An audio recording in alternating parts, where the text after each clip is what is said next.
വേദപുസ്തകപ്രകാരം തിരുവചനം നമുക്ക് തന്നിരിക്കുന്ന അനേക പ്രമാണങ്ങൾ ചെറിയതെന്ന് നമുക്ക് തോന്നിയാലും തിരുത്തി ശത്രു എവിടെയെങ്കിലും അതിനകത്ത് നാശം സൃഷ്ടിച്ച് നമ്മെ ദൈവകൃപയിൽ നിന്നും വലിച്ച് അകറ്റുവാനായി ശ്രമിക്കുമ്പോൾ, കർത്താവേ, ഇതൊരു അന്ത്യകാലമാകയാൽ എൻ്റെ ആത്മാവിനെ ദൈവസന്നിധിയിൽ സൂക്ഷിക്കുവാൻ, എൻ്റെ ഉപദേശം ദൈവിക വിശുദ്ധിയിൽ, ദൈവത്തിൻ്റെ പ്ലാനിൽ സൂക്ഷിക്കുവാൻ, എൻ്റെ ജീവിതം ദൈവിക വിശുദ്ധിയിൽ സൂക്ഷിക്കുവാൻ എനിക്ക് കൃപ തരണമേ എന്ന് പ്രാർത്ഥിക്കുന്നവർക്കായി കർത്താവിനെ സ്തുതിക്കുന്നു. അതിൻ്റെ ദിവസങ്ങളാണിത്.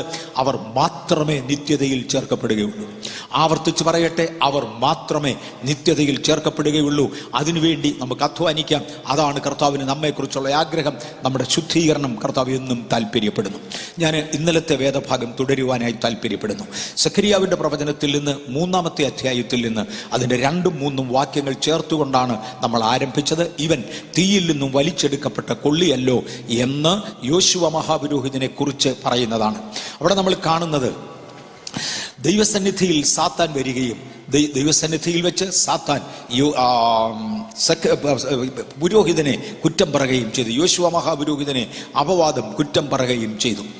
ദൈവസന്നിധിയിൽ പലപ്പോഴും സാത്താൻ വരത്തില്ല എന്നൊരു തോന്നൽ നമ്മിൽ പലർക്കുമുണ്ട്, എനിക്കുമുണ്ട്. ഞാൻ ഒരിക്കൽ ഒരു ഭൂത ശുശ്രൂഷ ചെയ്യുകയായിരുന്നു. ഒരു ഭൂതത്തെ പറഞ്ഞു വിടുകയായിരുന്നു.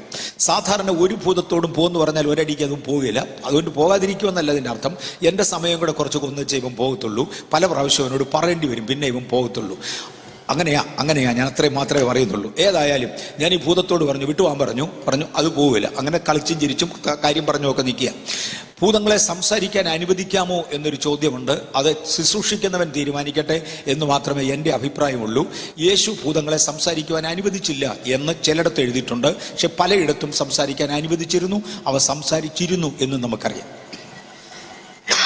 ചിലയിടങ്ങളിൽ അതിനെ കർത്താവ് സംസാരിക്കാൻ അനുവദിച്ചില്ല, എന്നാൽ ചിലയിടത്ത് അനുവദിച്ചിരുന്നു. അവിടെ ഞങ്ങൾ ലേഗിയോനാണ്, ഇവനിൽ നിന്ന് പറഞ്ഞു വിടുകയാണെങ്കിൽ ആ പന്നികളിലേക്ക് പോകുവാൻ അനുവാദം തരണമെന്ന് ചോദിക്കുകയും സംസാരിക്കുകയും അനുവാദം കൊടുക്കുകയൊക്കെ ചെയ്തിരുന്നു. ഇതിന് രണ്ടിനും തിരുവചനത്തിൽ സാഹചര്യപ്രകാരം തെളിവുണ്ട്. അതുകൊണ്ട് ദൈവം ആരെ ശുശ്രൂഷ ചെയ്യിപ്പിച്ചു, അവൻ തീരുമാനിക്കട്ടെ. അങ്ങനെ പറഞ്ഞ് നമുക്ക് മാറുകയാണ് നല്ലത്. ഞാൻ ചെയ്യുന്ന ശുശ്രൂഷകളിൽ സംസാരിക്കാൻ അനുവാദം കൊടുക്കാറുണ്ട്. ഞാനതിനോട് വേഗത്തിൽ വിട്ടുപോകാൻ പറഞ്ഞു. അത് സമയം താമസിക്കുന്നത് കൊണ്ട് ഞാനതിനെ ഒന്ന് പേടിപ്പിക്കാൻ വേണ്ടി ഇങ്ങനെ പറഞ്ഞു, നീ ഇരിക്കുന്ന ദൈവസന്നിധിയിലാണെന്ന് അറിയാമോ, ഇത് പള്ളിയാണെന്നറിയാമോ എന്ന് ചോദിച്ചു. അതൊരു വളിച്ച ചിരി. ആഹാ, ആ ചിരിയോടുകൂടെ എന്നോട് ഒരു ചോദ്യം, ആഹാ, അതിന് ഞാൻ എല്ലാ പള്ളിയിലും പോകുന്നതാണെന്നില്ല. പള്ളിയാണെന്നും പറഞ്ഞ് പേടിപ്പിക്കാതെ ഞാൻ എല്ലാ പള്ളിയിലും പോകുന്നതാണ്. അപ്പൊ എനിക്കൊരു കൗതുകം, ഇതെന്തിനാണ് പള്ളി പോകുന്നത്? ഇതെന്തിനാ പള്ളി പോകുന്നത്? ഞാൻ പള്ളി പോകുന്നത് എന്തിനാന്ന് എനിക്ക് സൂക്ഷ്മം അറിയാം. ഞാൻ ചോദിച്ചു, നീ എന്തിനാ പള്ളി പോകുന്നത്? അതോ, നിങ്ങൾ കണ്ടിട്ടുണ്ടോ ചില പള്ളിയിൽ വരുന്ന ഉടനെ ആളുകൾ പിള്ളേരെ കളിപ്പിച്ചുകൊണ്ടിരിക്കുന്നത്?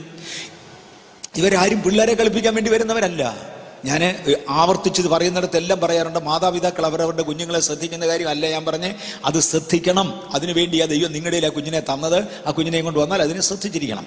പക്ഷേ ചുമ്മാ പിള്ളേരെ കളിപ്പിക്കാൻ വരുന്ന കുറച്ച് പേരുണ്ട്. അടുത്തവന്റെ കൊച്ചിനെ ഞോണ്ടിയോ മാന്തിയോ അതിനെ അല്ല എങ്ങനെയെങ്കിലും അതിന് മുട്ടായി കൊടുത്തോ കളിപ്പിക്കുന്നവരുണ്ട്. എന്നോട് ചോദിച്ചു, നിങ്ങൾ കണ്ടിട്ടുണ്ടോ ചിലർ ഇങ്ങനെ പഠിക്കുന്നത് മുതൽ പിള്ളേരെ കളിപ്പിക്കുന്ന ഉണ്ട്?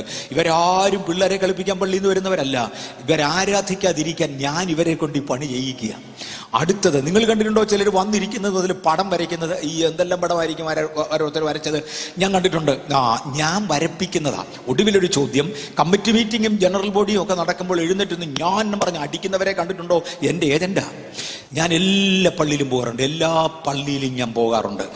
ഏത് ദൈവസന്നിധിയിലും പിശാച് വരും, മറക്കരുത്. അവനെ ഒഴിവാക്കുന്നത് നമ്മുടെ കടമയാണ്.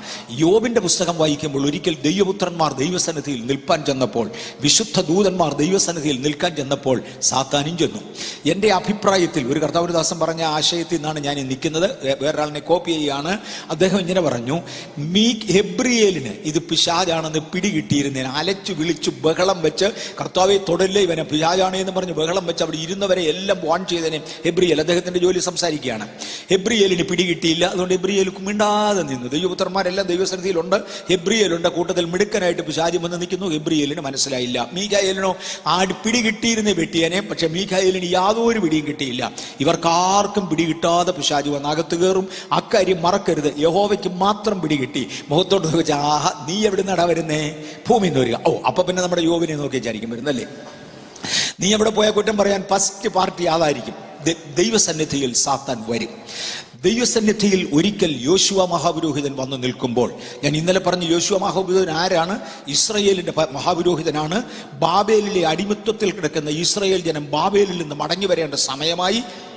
70 വർഷങ്ങൾ കൊണ്ട് അവർ മടങ്ങി വരുമെന്ന് യെരമ്യാവിന്റെ പുസ്തകം പറഞ്ഞിരുന്നു. ഏതാണ്ട് 60 വർഷം കഴിഞ്ഞു.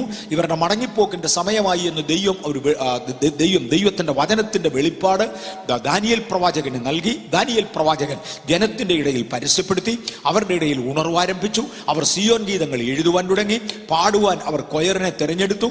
ദൈവം പ്രസാദിക്കുന്ന സംഗീത ഉപകരണങ്ങൾ ഉണ്ടാക്കുവാൻ തീരുമാനിച്ചു. അവർ പാട്ടും പ്രാക്ടീസും ഒക്കെയായി നിൽക്കുമ്പോഴാണ് വേറൊരു ആശയത്തിലൂടെ പരിശുദ്ധാത്മാവ് വരികയാണ്.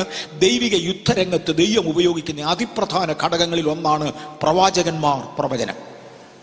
പ്രവചനത്തെയും പ്രവാചകന്മാരെയും ദുഷിപ്പിച്ച് അതിനെ അപമാനിച്ച് ദൈവികമല്ലാതെ ആക്കത്തക്കവണ്ണം ശക്തിയേറിയ കൃപാവരങ്ങളുടെ ഭാഷയിൽ വ്യാജാത്മാക്കൾ ധാരാളമുണ്ട്. അക്കാര്യം മറക്കരുത്. അതുകൊണ്ട് ഏത് ആത്മാവിനെയും അതുപോലെ അംഗീകരിക്കാതെ ശോധന ചെയ്ത് നല്ലതിനെ മുറുകെ പിടിച്ചുകൊള്ളുവാൻ തിരുവചനം പറയുന്നുമുണ്ട്. പ്രവാചകന്മാർ എഴുന്നേറ്റേ മതിയാകൂ. സഖരിയ പ്രവാചകനെ ദൈവം എഴുന്നേൽപ്പിച്ചു. അദ്ദേഹം എഴുന്നേറ്റ് ഒരു ദർശന രൂപത്തിൽ വരാൻ പോകുന്ന കാര്യങ്ങളെക്കുറിച്ച് ഇങ്ങോട്ട് പറയുകയാണ്. യോശുവ മഹാപുരോഹിതൻ ദൈവസന്നിധിയിൽ നിൽക്കുമ്പോൾ കുറ്റം പറയുവാൻ സാത്താൻ അടുത്തു വന്നു നിന്നു. യോശുവ മഹാപുരോഹിതനെ നോക്കിക്കൊണ്ട് അവൻ കുറ്റം പറഞ്ഞു. ഇവൻ മുഷിഞ്ഞ വസ്ത്രം ധരിച്ചുകൊണ്ടാണ് ദൈവസന്നിധിയിൽ നിൽക്കുന്നത്. വളരെ ശരിയാണ്. അവനവൻ ധരിക്കേണ്ട സ്ഥാനത്തിന് തക്ക വസ്ത്രം അവനവൻ ധരിച്ചേ മതിയാകൂ. അവനവന്റെ വളർച്ചയ്ക്കും പ്രായത്തിനും ഒത്തവണ്ണം അവനവൻ പോയേ മതിയാകൂ. ഒരു മഹാപുരോഹിതന്റെ സ്ഥാനത്ത് നിൽക്കുന്നവൻ സാധാരണക്കാരന്റെ വസ്ത്രം ധരിച്ചാൽ അത് മുഷിഞ്ഞ വസ്ത്രമാണ്. ഇവൻ ദൈവസന്നിധിയിൽ നിൽക്കുന്നത് ദൈവത്തിന് യോജിച്ച മഹാപുരോഹിതന്റെ വേഷത്തിലല്ല, അതിനേക്കാൾ താണ വേഷത്തിലാണ്. ഇത് നമ്മൾ മനസ്സിലാക്കിയേ മതിയാകുള്ളൂ കേട്ടോ. നമ്മൾ തിരുവചനത്തിന്റെ ആരംഭത്തിങ്കിലോട്ട് കയറിയാൽ അതിഭയങ്കര കാര്യം. അതുകൊണ്ട് ഇന്ന് വിശുദ്ധി എന്നുള്ള ഒരു പുസ്തകം എൻ്റെ കയ്യിൽ വരികയും ചെയ്തു. തുറന്നാൽ ഞാൻ ഇതിന്റെ പേര് കണ്ടത്, ഞാനിത് വായിച്ചതല്ല. അതിനകത്ത് തന്നെ എഴുതി വെച്ചിരിക്കുന്നത് എനിക്ക് അറിയാൻ വയ്യ. സുരേഷ് ബാബു അതിനെക്കുറിച്ച് ഹൈയായിട്ട് സംസാരിച്ചപ്പോൾ നല്ല കാര്യമായിരിക്കും എന്നുള്ള വിശ്വാസത്തോടെ ഞാൻ ദൈവസന്നിധിയിൽ നിൽക്കുക. കർത്താവിന് നന്ദിയോടെ സ്തോത്രം. അന്നു അല്ലെങ്കിൽ എൻ്റെ തെരിയില്ല. നിങ്ങളാരെങ്കിലും എൻ്റെ ഒരു കപ്പ് ചായ തന്നാൽ ഇത് വിഷമാണോ എന്ന് ചോദിക്കാതെ ഞാൻ കുടിക്കും. കാര്യം നിങ്ങൾ എൻ്റെ വിഷം തരികയില്ലെന്ന് എനിക്കറിയാം. അതുകൊണ്ടാണ്. പക്ഷെ ചോദിക്കേണ്ടടുത്ത് ചോദിക്കുകയും ചെയ്യും, അന്വേഷിക്കേണ്ടടുത്ത് അന്വേഷിക്കുകയും ചെയ്യും. അല്ലെങ്കിൽ ഇന്ന് വരെ ഞാൻ കാണുകയില്ലായിരുന്നു, ഇതിനൊക്കെ മുമ്പേ പോകേണ്ടതാണ്. ഓക്കെ, അന്വേഷിക്കേണ്ടടുത്ത് അന്വേഷിക്കണം. ഒരു വിശ്വാസം നമുക്കുണ്ട്, അത് സൂക്ഷിക്കാവുന്നിടത്തോളം അന്യോന്യം നമ്മളത് സൂക്ഷിക്കുകയും വേണം. ഞാൻ മുന്നോട്ട് വരട്ടെ. ഈ ആദിമസഭയെക്കുറിച്ച് പറയുമ്പോഴേ, അപ്പോസ്തല പ്രവൃത്തികളുടെ പുസ്തകത്തിലേക്ക് വരുമ്പോഴേ, ജാതികളിൽ നിന്ന് അനേകർ ദൈവത്തിങ്കിലേക്ക് ചേർക്കപ്പെട്ടു. ജാതികളിൽ നിന്ന് അനേകർ ദൈവത്തിങ്കിലേക്ക് ചേർക്കപ്പെട്ടു. ദൈവത്തിങ്കിലേക്ക് ചേർക്കപ്പെട്ടതായ ജാതികളെ യഹൂദന്റെ മര്യാദ പ്രകാരം പരിച്ഛേദന കഴിച്ച ശേഷമേ സഭയിലേക്ക് അംഗീകരിക്കാവൂ എന്ന് ഒരു കൂട്ടർ ഗൗരവമായി തർക്കിച്ചു. ആ പഴയ നിയമത്തിൽ പിടിച്ചു നിൽക്കുന്ന പരീശവൃന്ദങ്ങൾ, അവിടെ നിന്ന് മാനസാന്തരപ്പെട്ടു വന്നവർ ഒരുപാട് പേർ അതിനെ ശക്തിയായി അതിനുവേണ്ടി വാദിച്ചു. അങ്ങനെ വേണ്ട എന്ന് പൗലോസ് വാദിച്ചു. രണ്ടായാലും ഒടുവിൽ സുനഹദോസ് കൊണ്ട് കാര്യം പറഞ്ഞു തീർക്കേണ്ടതിന്, അപ്പസ്തോലന്മാരൊന്ന് ഒരുമിച്ചിരുന്ന് കാര്യം പറഞ്ഞു തീർക്കേണ്ടതിന്, അപ്പസ്തോല പ്രവൃത്തികളുടെ പുസ്തകം 15-ാമത്തെ അധ്യായത്തിൽ അപ്പസ്തോലന്മാർ ഒരുമിച്ച് ദൈവസന്നിധിയിൽ ഇരുന്നു. ഒരുമിച്ച് ദൈവസന്നിധിയിൽ ഇരുന്നേച്ച് അവരിങ്ങനെ എഴുതി, ഒരു 4 കാര്യങ്ങൾ ജാതികളിൽ നിന്ന് വരുന്നവർ വർജിക്കണം. ഇതിൽ കവിഞ്ഞ് യാതൊന്നും അവർ വർജിക്കേണ്ട, ഇതിലധികമായതൊന്നും അവരുടെ മേൽ ചുമത്തരുത് എന്ന് ഞങ്ങൾക്കും പരിശുദ്ധാത്മാവിനും തോന്നിയിരിക്കുന്നു. ഗൗരവമുള്ള കാര്യമാണ്. വിഗ്രഹമാലിന്യം, ശ്വാസം മുട്ടിച്ചത്തത്, വ്യഭിചാരം എന്നിങ്ങനെ ഒരു 4 കാര്യങ്ങൾ ഇവരെ ഒഴിവാക്കിയാൽ മാത്രം മതി.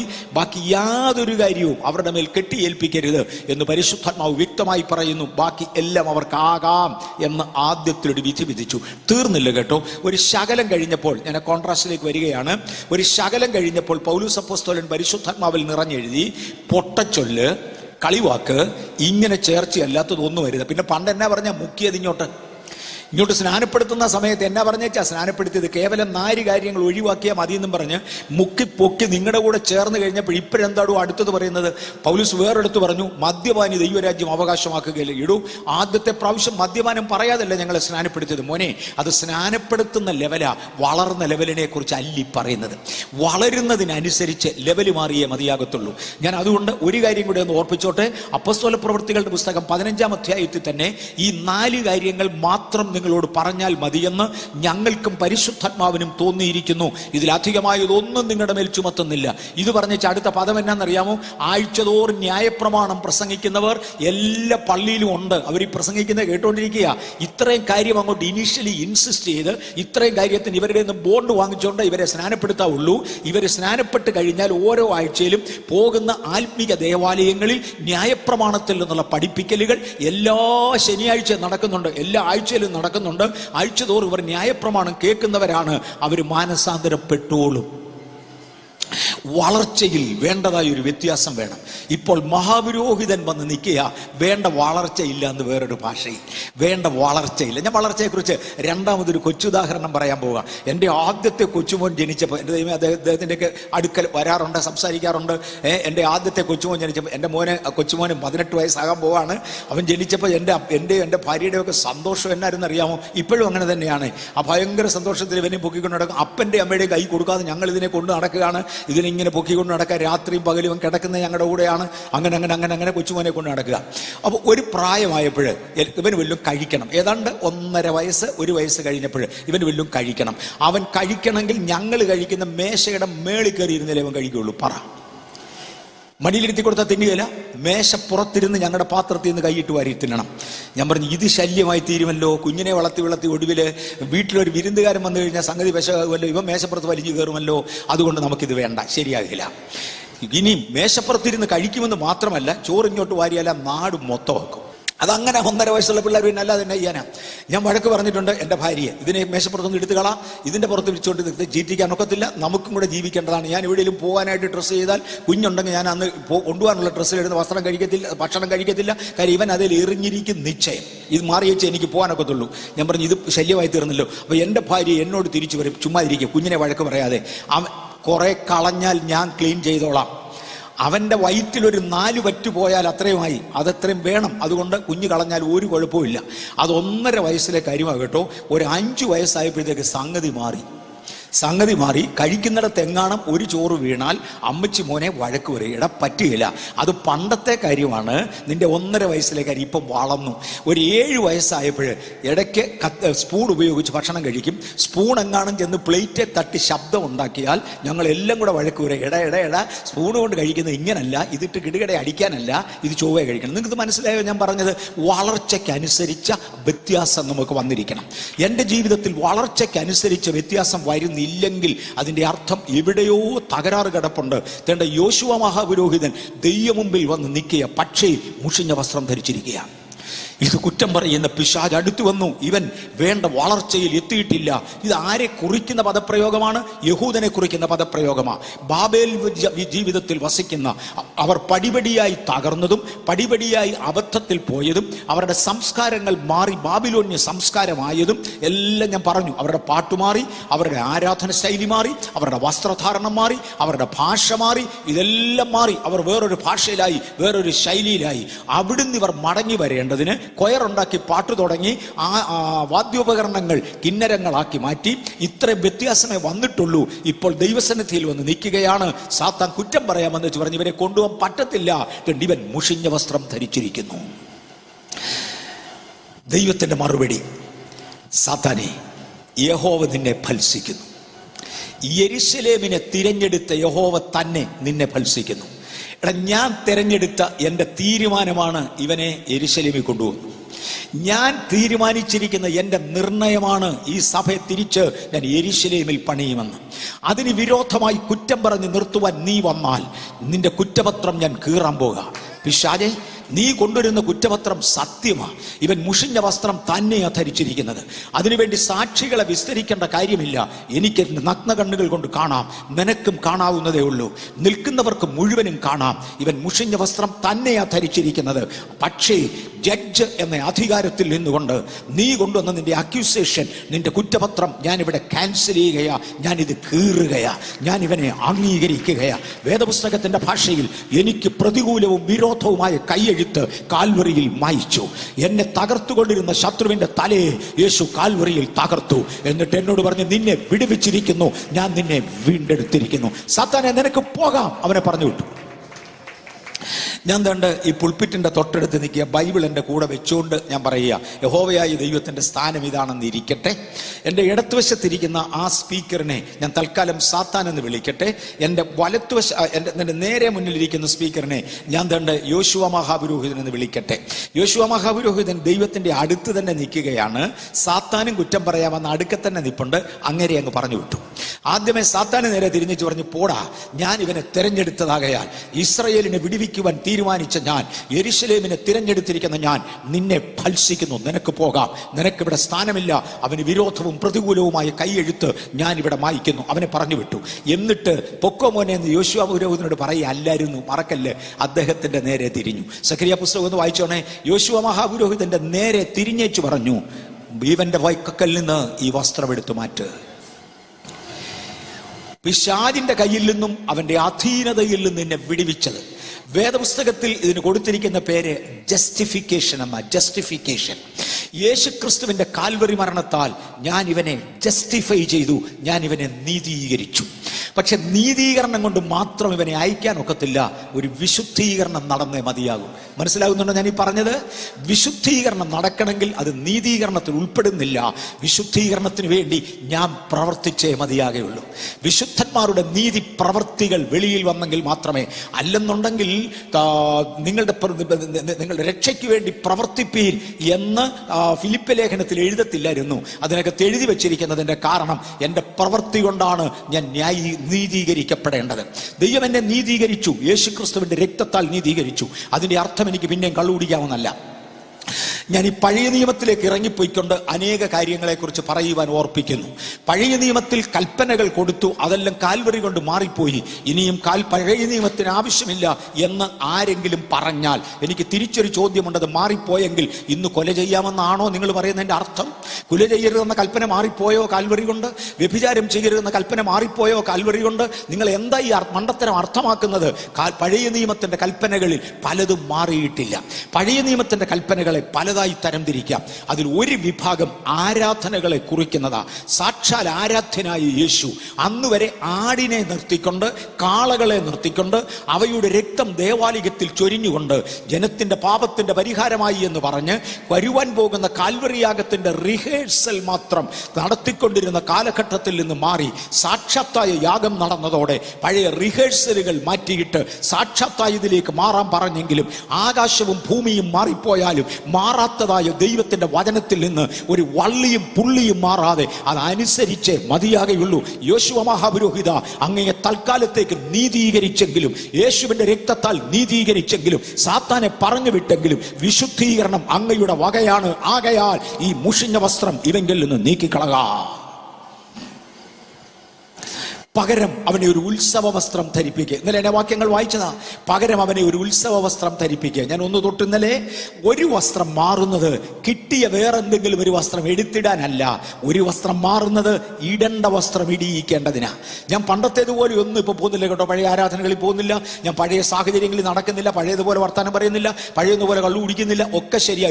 ഇപ്പൊ പിന്നെ വേറെയൊക്കെയാണെന്നേ മോനെ. വേറെയ്ക്ക് വേണ്ടി അല്ല വിളിച്ചത്, നിൽക്കേണ്ടതുപോലെ നിൽക്കേണ്ടതിന്, പോകേണ്ടതുപോലെ പോകേണ്ടതിന്, നടക്കേണ്ടതുപോലെ നടക്കേണ്ടതിന്, ഉപദേശിക്കേണ്ടതുപോലെ ഉപദേശിക്കേണ്ടതിന് ഞാൻ നിന്നെ വിളിച്ചിരിക്കുക.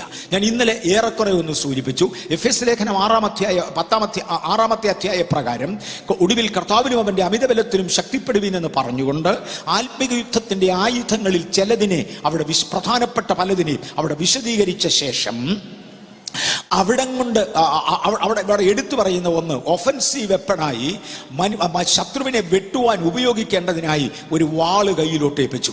ആ വാള് ദൈവവചനമെന്ന ആത്മാവിന്റെ വാളാ. പിശാചിന്റെ അതിപ്രധാന തത്വങ്ങളിലൊന്ന്, എന്റെ സഹോദരന്മാരെ മറന്നുകളയരുത്, നാം ഉപദേശം എന്ന് പറയുന്ന പലതും ഉപദേശം അല്ല, പകരം പൈശാചികമാണ് എന്ന് മനസ്സിലാക്കേണ്ടതിന് വേണ്ടി ഞാൻ ഇത് ആവർത്തിച്ച് പറയുകയാണ്. തിരുവചനം കൊണ്ട് പൂർണ്ണമായി സ്ഥാപിക്കുവാൻ കഴിയാത്തതും വേദപുസ്തകം കൊണ്ട് തെളിയിപ്പാൻ കഴിയാത്തതായ കാര്യങ്ങൾ ദൈവത്തിന്റെ വചനത്തിന്റെ ഭാഗമായി കൂട്ടിച്ചേർക്കുമ്പോൾ ഇത് നമ്മെ പരാജയപ്പെടുത്താനാണ് എന്ന് മറക്കരുത്. ഈ വാളിന്റെ മൂർച്ച കുറച്ചു കളയേണ്ടതിന് വേണ്ടി അതിനകത്തെ ഉപദേശങ്ങൾ പെശകിയിട്ടുണ്ടെങ്കിൽ പിന്നെ അത് ആയുധം അല്ല. ഞാൻ കഴിഞ്ഞ ദിവസം ഒന്ന് ഓർപ്പിച്ചു, ഇതിനോട് ആരെങ്കിലും കലർപ്പ് ചേർത്താൽ അവരോട് പൗലോസ്, ഒരു പക്ഷേ ഞാനിന്ന് രാവിലെ ആയിരിക്കാം പറഞ്ഞത്, വിശുദ്ധ പൗലോസ് അവരോട് പറയുന്നത്, ഞാൻ 3-ാം സ്വർഗം വരെ പോയി അവിടെ താമസിച്ച് അവിടുത്തെ കാര്യങ്ങൾ കണ്ട് ദൈവത്തിങ്കൽ നിന്ന് പ്രാപിച്ച് ദൈവസഭയ്ക്ക് വേണ്ടി എഴുതിയിരിക്കുക.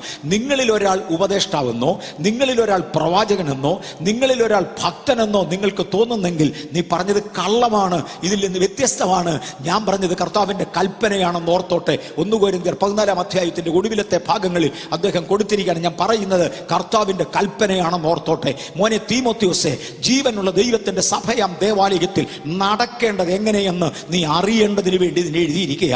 ഞാൻ പറയുന്നത് പോലെ അല്ലാതെ നടന്നാൽ, ആലയത്തിൽ ക്രമം കെട്ട് നടന്നാൽ കൊന്നുകളകയായിരിക്കും അന്തം. നിന്നെ നീ മരിച്ചു വീഴുന്നതായിരിക്കും ഇതിന്റെ അന്ത്യം. അത് വരാതിരിക്കേണ്ടതിന് നാം കൃപയോട് അടുക്കുന്നിടത്തോളം, ദൈവത്തോട് അടുക്കുന്നിടത്തോളം അധികം നമ്മുടെ സ്ഥാനത്തെക്കുറിച്ച് ബോധവാന്മാരാകുവാൻ കർത്താവിന്റെ നാമത്തിൽ ഞാൻ ഓർമ്മിപ്പിക്കുകയാണ്. തന്റെ മഹാപുരോഹിതൻ മുഷിഞ്ഞ വസ്ത്രം ധരിച്ചതിനെ അംഗീകരിക്കുകയല്ല, പകരം സാത്താനെ പറഞ്ഞയച്ചേച്ച് തൻ വസ്ത്രം മാറുവാൻ അവസരം കൊടുക്കുകയാണ്. ഈ ആശയം ഞാൻ വ്യക്തമാക്കിയെന്ന് എനിക്ക് തോന്നുന്നു. നമ്മിൽ അനേകരുടെ കുറ്റങ്ങൾക്കൊത്തവണ്ണം നമ്മെ ശിക്ഷിക്കാതെ നമുക്ക് അന്യഭാഷ തന്ന ദൈവത്തിന് സ്തോത്രം. നമ്മിൽ അനേകരുടെ പാപങ്ങളെ മറച്ചുകൊണ്ട് നമ്മെ കർത്താവിന്റെ മക്കളാക്കി തീർത്ത കൃപയ്ക്കായി സ്തോത്രം. പക്ഷെ അതിന്റെ അർത്ഥം വളർന്നതുപോലെ നടന്നോളാൻ ലൈസൻസ് അല്ല, ജീവിക്കുന്നത് പോലെ ജീവിച്ചോളാൻ അനുവാദമല്ല. അതിന്റെ അപ്പുറത്തൊരു കൽപ്പനയുണ്ട്, മൂഷിഞ്ഞ വസ്ത്രം അവങ്കിൽ നിന്ന് മാറ്റുക. എന്തുകൊണ്ടായിരിക്കും അങ്ങനെ ഒരു കരുണ ദൈവത്തിന് തോന്നാൻ കാരണം? സാത്താനെ പറഞ്ഞു മാറ്റിയേച്ച് ഈ മുഷിഞ്ഞ വസ്ത്രം മാറ്റുവാൻ ഈ യോശുവ മഹാപുരോഹിതന് അല്ലെങ്കിൽ ഇസ്രായേൽ ജനതയ്ക്ക് അനുവാദം കൊടുക്കാൻ കാരണം എന്താണ്? അവർ മുഷിഞ്ഞ വസ്ത്രത്തിലേക്കായിപ്പോയത് അടിമത്വത്തിന്റെ ബലത്തിലാണ്. ഇതിനകത്തിരിക്കുന്ന ചിലരെങ്കിലും അടിമത്വത്തിന്റെ ബലത്തിൽ തകർന്നവർ കണ്ടേക്കാം. ചിലരെങ്കിലും, എല്ലാവരും അല്ല, പലരും അല്ല. അടിമത്വത്തിന്റെ ബലത്തിൽ തകരപ്പെട്ടതിനോട് ദൈവം ഒരു കരുണ കാണിക്കുകയാണ്. അവർക്ക് നിവൃത്തിയില്ലാത്ത സാഹചര്യത്തിൽ ചെയ്തുപോയി. ഇസ്രായേലിൽ നിന്ന് ജനത്തെ അടിമകളായി പിടിച്ചു. അവരാരും ചെയ്ത കുറ്റം കൊണ്ടല്ല, അവരുടെ രാജാവ് കാണിച്ചു വെച്ച തകരാറാ. കഴിഞ്ഞ രാത്രിയിലാണത് വിശദീകരിച്ച് ഇനി വിശദീകരിക്കാൻ ഒക്കത്തില്ല.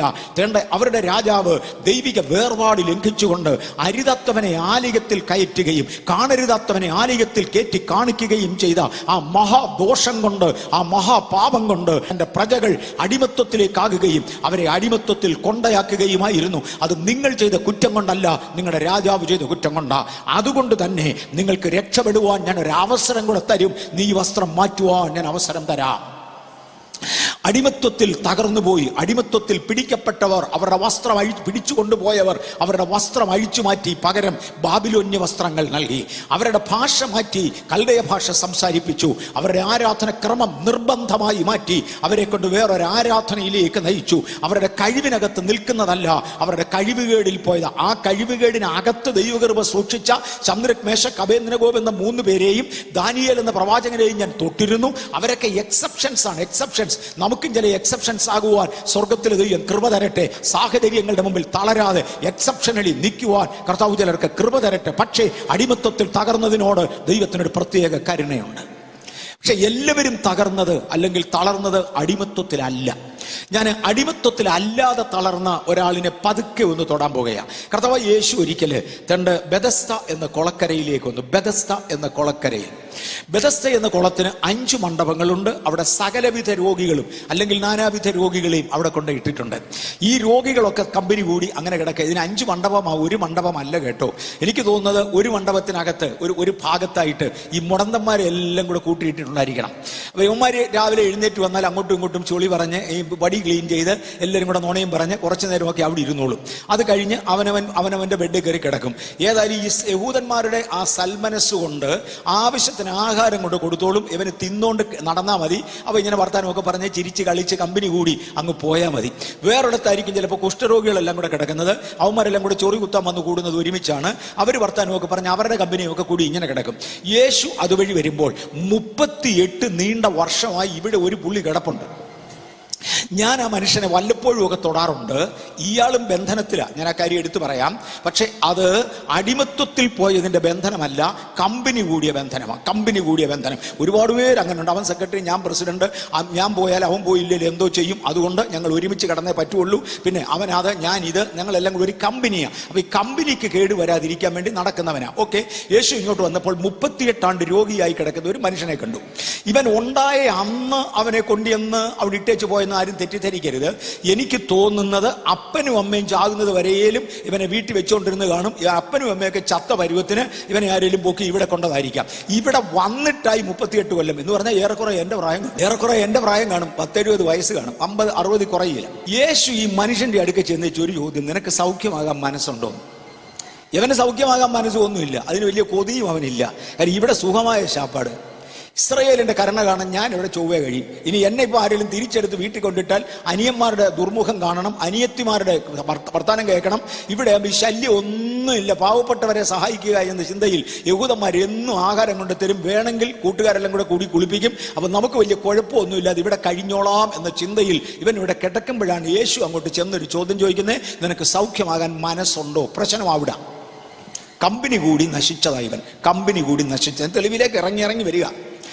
ഞാനായിരുന്ന ആ മനുഷ്യന്റെ കൂടെ മനുഷ്യന് പകരം അവിടെ കിടന്നിരുന്നതെങ്കിൽ ഞാൻ യേശുവിനോട് തിരിച്ചൊരു ചോദ്യം ചോദിച്ചേ. പിണക്കാൻ ഒക്കുകയില്ല, പിണക്കിയാൽ പിന്നെ ആരും ചാപ്പാട് തരികയില്ല. അതുകൊണ്ട് പിണക്കാതെ ഞാനൊരു ചോദ്യം ചോദിച്ചേനെ, അല്ല മോനെ നിനക്ക് എന്നാ പ്രായമുണ്ടടാ? യേശുവ ചെല്ലുമ്പോൾ ഒരു 33 വയസ്സിന് താഴെയാണല്ലോ സൂക്ഷ്മമായിട്ട്. ഞാനാണേലും 70കാരനായി കിടക്കുന്നേ. 33 വയസ്സുള്ള കൊച്ചു പിള്ളേരാരെളി എൻ്റെ അടുക്ക് വന്നേച്ച് ഉദ്ദേശിച്ച് രക്ഷിക്കപ്പെട്ടതാണെന്ന് ചോദിച്ചാൽ ഉയ്യോ എനിക്ക് വരുന്ന അരിശം നിങ്ങൾക്ക് തോന്നുന്നുണ്ടോ? എന്നായിരിക്കുന്നത്? 32 വയസ്സുള്ള ഒരു പുള്ളി എന്ന് 10-70 ചില്ലുവാനും വയസ്സുള്ള ഒരു അപ്പച്ചനോട് ചോദിക്കുക, നിനക്ക് സൗഖ്യമാകാൻ മനസ്സുണ്ടോന്ന്. ഞാൻ എന്നെ ചോദിച്ചാൽ, എടാ മോനെ നിനക്ക് എന്നാ പ്രായമുണ്ടടാ?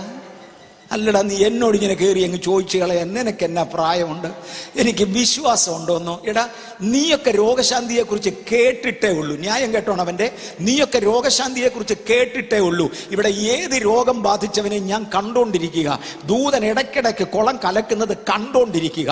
ആദ്യം വെള്ളത്തിലിറങ്ങുന്നവൻ സുഖമാകുന്നവൻ കണ്ടോണ്ടിരിക്കുക. നീ രോഗശാന്തിയെക്കുറിച്ച് കേട്ടിട്ടേ ഉള്ളൂ. ഈ ഉള്ളം കണ്ടോണ്ട് കിടക്കുക.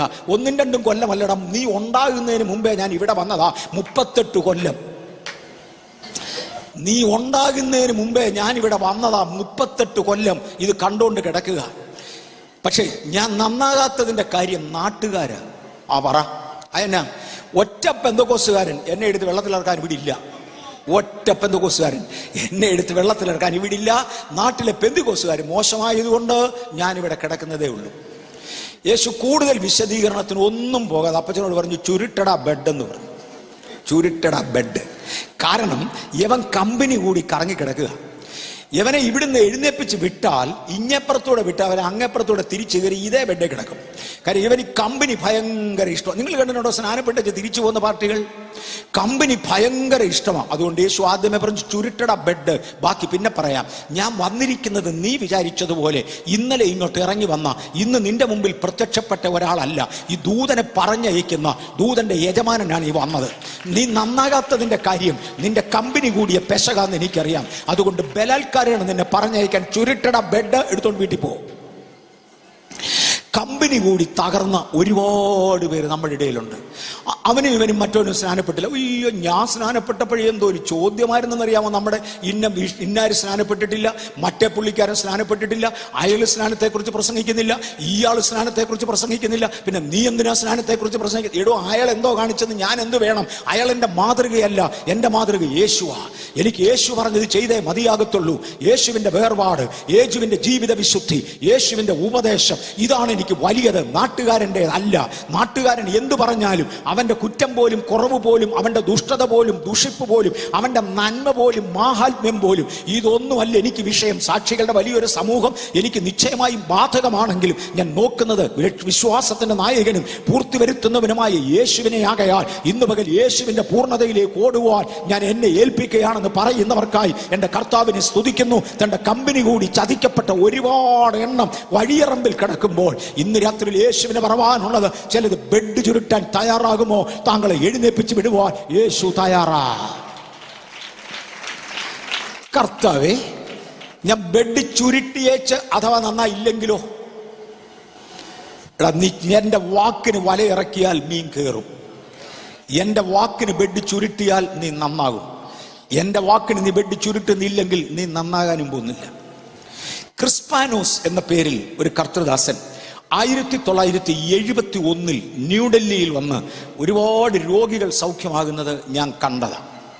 1971 ഓൾമോസ്റ്റ് ഫെബ്രുവരി മാർച്ച് മാസത്തിൽ ഒന്നിലാണെന്ന് തോന്നുന്നു. അദ്ദേഹം ന്യൂഡൽഹിയിൽ വരികയും അവിടുത്തെ രാംലീല ഗ്രൗണ്ടിൽ വെച്ച്, ഒരു വലിയ ഗ്രൗണ്ടാ, ഒരു വലിയ ക്രൂസൈഡ് നടക്കുന്നതിന് നടുവിൽ 100 രോഗികൾ ഓരോ രാത്രികളിലും സൗഖ്യമാകുന്നത് ഞാൻ കണ്ടു. ജീവിതത്തിൽ കണ്ടിട്ടുള്ളതിലെ അസാമാന്യമായ രോഗശാന്തികൾ ഞാൻ കണ്ട ഒരു സന്ദർഭമാണ് ക്രിസ്പാനോസ് വരുന്നത്. അന്ന് ഡൽഹിയിലെ മലയാളികളുടെ കൂട്ടത്തിലെ പ്രായമുള്ള പ്രധാന ശുശ്രൂഷകനായ പാസ്റ്റർ എം കെ ചാക്കോച്ചൻ, അപ്പച്ചൻ അവിടെ ഉണ്ട്. ഞങ്ങളൊക്കെ അപ്പച്ചൻ എന്നാണ് വിളിക്കുന്നത്. അപ്പച്ചൻ അവിടെ ഉണ്ട്. അപ്പച്ചന് ഏറെക്കുറെ പ്രായമായതുകൊണ്ട് അപ്പച്ചൻ്റെ മൂത്ത മകൻ പാസ്റ്റർ MC എബ്രഹാമാണ് കൺവെൻഷനുകളുടെ, ഈ ക്രിസ്പാനോസിന്റെ കൺവെൻഷന്റെ പ്രധാന ചുമതല നോക്കുന്നത്.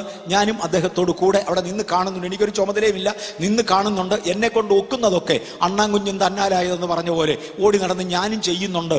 ആ സമയത്താണ് തേണ്ട മാമച്ചൻ എന്ന് പറയുന്ന ഒരപ്പച്ചൻ, ഒരു കാല് തളർന്നു പോയിട്ട് വടിയെ കുത്തി നടക്കുന്ന ഒരു അപ്പച്ചൻ വന്നിട്ടുണ്ട്. മാമച്ചൻ ഞങ്ങൾക്കെല്ലാം പരിചയമുള്ള അപ്പച്ചനാണ്. മാമച്ചായൻ എന്നാണ് ഡൽഹിയിലെ മലയാളികൾ അദ്ദേഹത്തെ വിളിക്കുന്നത്. ഒരു നല്ല മനുഷ്യനാണ്. കൊച്ചു ബിസിനസ്സും ഒക്കെ ഉണ്ട്. അതുകൊണ്ട് തൻ്റെ അത്യാവശ്യത്തിനുള്ളത് സമ്പാദിച്ച് ഒറ്റക്കാലിൽ അപ്പച്ചൻ നടന്ന് കാര്യങ്ങൾ കഴിക്കുന്ന ഒരു മനുഷ്യനാണ്. അദ്ദേഹവും രോഗശാന്തി പ്രാർത്ഥനയ്ക്ക് വേണ്ടി വന്നിരുന്നു. രോഗശാന്തി നടക്കുന്നതിന്റെ മധ്യത്തിൽ ഒരുപാട് പേര് വടികൾ ഉപയോഗിച്ച് വന്നവരുണ്ട്. 2 കാലും തളർന്ന് വീൽ ചെയറിൽ വന്നവരുണ്ട്. ക്രിസ്പാനോസ് ഒരു പ്രഖ്യാപനം നടത്തി. ഇപ്പോൾ വടികൾ ഉപയോഗിക്കുന്നവർക്ക് അത് എടുത്തു കളയാം. ഇപ്പോൾ വീൽ ചെയറിൽ വന്നവർ എഴുന്നേൽക്കാം. തന്റെ 100കളിൽ ആളുകൾ എഴുന്നേക്കുന്നത് ഞാൻ കണ്ടതാ. 100കളിൽ ആളുകൾ എഴുന്നേക്കുന്നത് കണ്ടു. MC എബ്രഹാം അടുത്തു വന്ന് ഈ അപ്പച്ചനോട് പറഞ്ഞു, മാമച്ച വടി അങ്ങ് കളയുന്നേ. മാമച്ചന് കളഞ്ഞ പിന്നെ എങ്ങനെ തിരിച്ചു പോകുന്ന അയാൾക്കൊരു പേടി. ഞാൻ നിന്ന് കാണുക. മാമച്ച അങ്ങ് കളയുന്നേ. മാമച്ചനൊരു ചോദ്യം. ക്രിസ്പാനോസ് ചില മിനിറ്റുകൾ കഴിഞ്ഞപ്പോൾ ഈ രംഗം കണ്ടുകൊണ്ട് സ്റ്റേജിൽ നിന്നുകൊണ്ട് വിളിച്ചു പറഞ്ഞു. ഇവർ സ്റ്റേജിൽ നിന്ന് അധികം അകലെയല്ല ഞങ്ങളാരും. ഇവിടുത്തെ ക്യാമറ ഇരിക്കുന്ന ദൂരമേ ഉള്ളൂ സ്റ്റേജിൽ നിന്ന്. അദ്ദേഹം അവിടെ നിന്ന് പറഞ്ഞു, പാസ്റ്റർ MC എബ്രഹാം ആ മനുഷ്യന്റെ കയ്യിൽ നിന്ന് വടി അങ്ങ് വാങ്ങീര്. MC എബ്രഹാമിനെ പേരെടുത്ത് വിളിച്ചു പറഞ്ഞ് ക്രിസ്പാനോസ് പറയും, അവന്റെ കയ്യിൽ നിന്ന് വടി അങ്ങ് വാങ്ങീര്. അപ്പൊ ഇച്ചിരി അടുത്ത് വന്ന് പറഞ്ഞു, മാമച്ച അങ്ങ് കളയുന്നേ. അന്ന് വടിയും കൊണ്ട് വന്നതിൽ മാമച്ചൻ മാത്രം വടിയും കൊണ്ടുപോയി. ബെഡ് ചുരുട്ടാൻ മാമച്ചൻ തയ്യാറല്ല. ഇന്ന് രാത്രിയിൽ ചിലതിനോട് കർത്താവിന് പറവാനുള്ളത്, മുഷിഞ്ഞ വസ്ത്രം മാറേണ്ടതിന്, താങ്കളുടെ ജീവിത കിടക്കയിൽ നിന്ന് എഴുന്നേൽക്കേണ്ടതിന്, ഈ ജീവിത ശൈലിക്കൊരു വ്യത്യാസം വരുത്തേണ്ടതിന്, ഇനി ഞാൻ ഇവിടെ ഇല്ല, ഞാൻ യേശുവിന്റെ കൽപ്പനയ്ക്കായിരിക്കും എന്നൊരു ഉറപ്പ് കൊടുക്കേണ്ടതിന് ഇന്ന് രാത്രിയിൽ ഏൽപ്പിക്കപ്പെടുന്ന ചിലരുണ്ടോ? ഒന്ന്, അടിമത്വത്തിൽ തകർന്നുപോയ ചിലത്. അതിനോട് കർത്താവ് പറഞ്ഞു, ഞാൻ നിന്നെ സൗഖ്യമാക്കാൻ പോകുകയാ, ഞാൻ നിന്നെ വിടുവിക്കാൻ പോകുകയാ, ഞാൻ ഇസ്രായേലിനെ തിരഞ്ഞെടുത്ത യഹോവയാ, ഞാൻ എൻ്റെ ജനത്തെ തിരിച്ചവരുടെ നാട്ടിലേക്ക് കൊണ്ടുപോകാൻ പോകുകയാ. അടിമത്വത്തിന്റെ പ്രശ്നം നിങ്ങൾക്കുണ്ടെന്ന് എനിക്കറിയാം. അതുകൊണ്ട് ഞാൻ അവസരം തരികയാ. ഈ സാത്താൻ അടുത്ത് നിന്നാൽ നിനക്ക് ഒരു കാലത്തും നന്നാകാനൊക്കത്തില്ല. അതുകൊണ്ട് സാത്താനെ ഞാൻ പറഞ്ഞു വിടാൻ പോകുകയാ. യഹോവയായ ദൈവം പറഞ്ഞു, സാത്താനെ ഞാൻ നിന്നെ ഭത്സിക്കുന്നു, നിനക്ക് പോകാം. ഇവന് വിരോധമായുള്ള സകല കൈയെഴുത്തും ഞാൻ കാൽവറിയിൽ മായിച്ചു. എന്നോടും നിങ്ങളോടും പരസ്യമായി വിളിച്ചു പറഞ്ഞു, ഞാൻ ആ കൈയെഴുത്തുകൾ കാൽവറിയിൽ മായിച്ചു. ഞാൻ എൻ്റെ രക്തം കൊണ്ട് നിങ്ങളെ വിലയ്ക്ക് വാങ്ങി, ഞാൻ നിങ്ങളെ സ്വതന്ത്രരാക്കി. ആകയാൽ രക്ഷയുടെ പൂർണ്ണതയിലേക്ക് നിങ്ങൾ ഓടുക, ആ രക്ഷയുടെ പൂർണ്ണതയിലേക്ക് നടക്കുക. ഒരു പദം കൂടെ ഞാൻ എടുത്തു പറഞ്ഞോട്ടെ. കർത്താവായ യേശു ക്രിസ്തുവിൽ വിശ്വസിക്കുക, നീ നിന്റെ കുടുംബവും രക്ഷ പ്രാപിക്കുക. ഞാൻ സുവിശേഷത്തിന് വിരോധം പറഞ്ഞു എന്ന് ആരും തെറ്റിദ്ധരിക്കരുത്. സുവിശേഷം തെളിച്ചു പറയാൻ താല്പര്യപ്പെടുക. ഞാൻ ഇന്നും ഇന്നലെയും പ്രസംഗിക്കാൻ തുടങ്ങിയതല്ലേ കൃപയാൽ 60 വർഷം കഴിഞ്ഞ് എൻ്റെ പ്രസംഗം. എൻ്റെ 12ാമത്തെ വയസ്സിൽ ആരംഭിച്ചതാ. 12ാമത്തെ വയസ്സിൽ കൊച്ചു കവലകളിലും റോഡ് സറമ്പിലും മാർക്കറ്റിന്റെ സൈഡിലും പോയി നിന്ന് ട്രാക്ട് കൊടുക്കുകയും അവിടെ നിന്ന് പരസ്യയോഗം നടത്തുകയും പരസ്യസ്ഥലത്ത് നിന്ന് എൻ്റെ അനുഭവ സാക്ഷ്യം പറയുകയും എൻ്റെ 11 വയസ്സ് കംപ്ലീറ്റ് ചെയ്ത് 12ാം വയസ്സിൽ നടക്കുമ്പോൾ തുടങ്ങിയതാ. ഇന്ന് 72ാമത്തെ വയസ്സിലും തുടരുകയാ. ആ കഴിഞ്ഞ 60 വർഷം സുവിശേഷത്തിന്റെ വയൽ പ്രദേശത്ത് നിന്നതാ.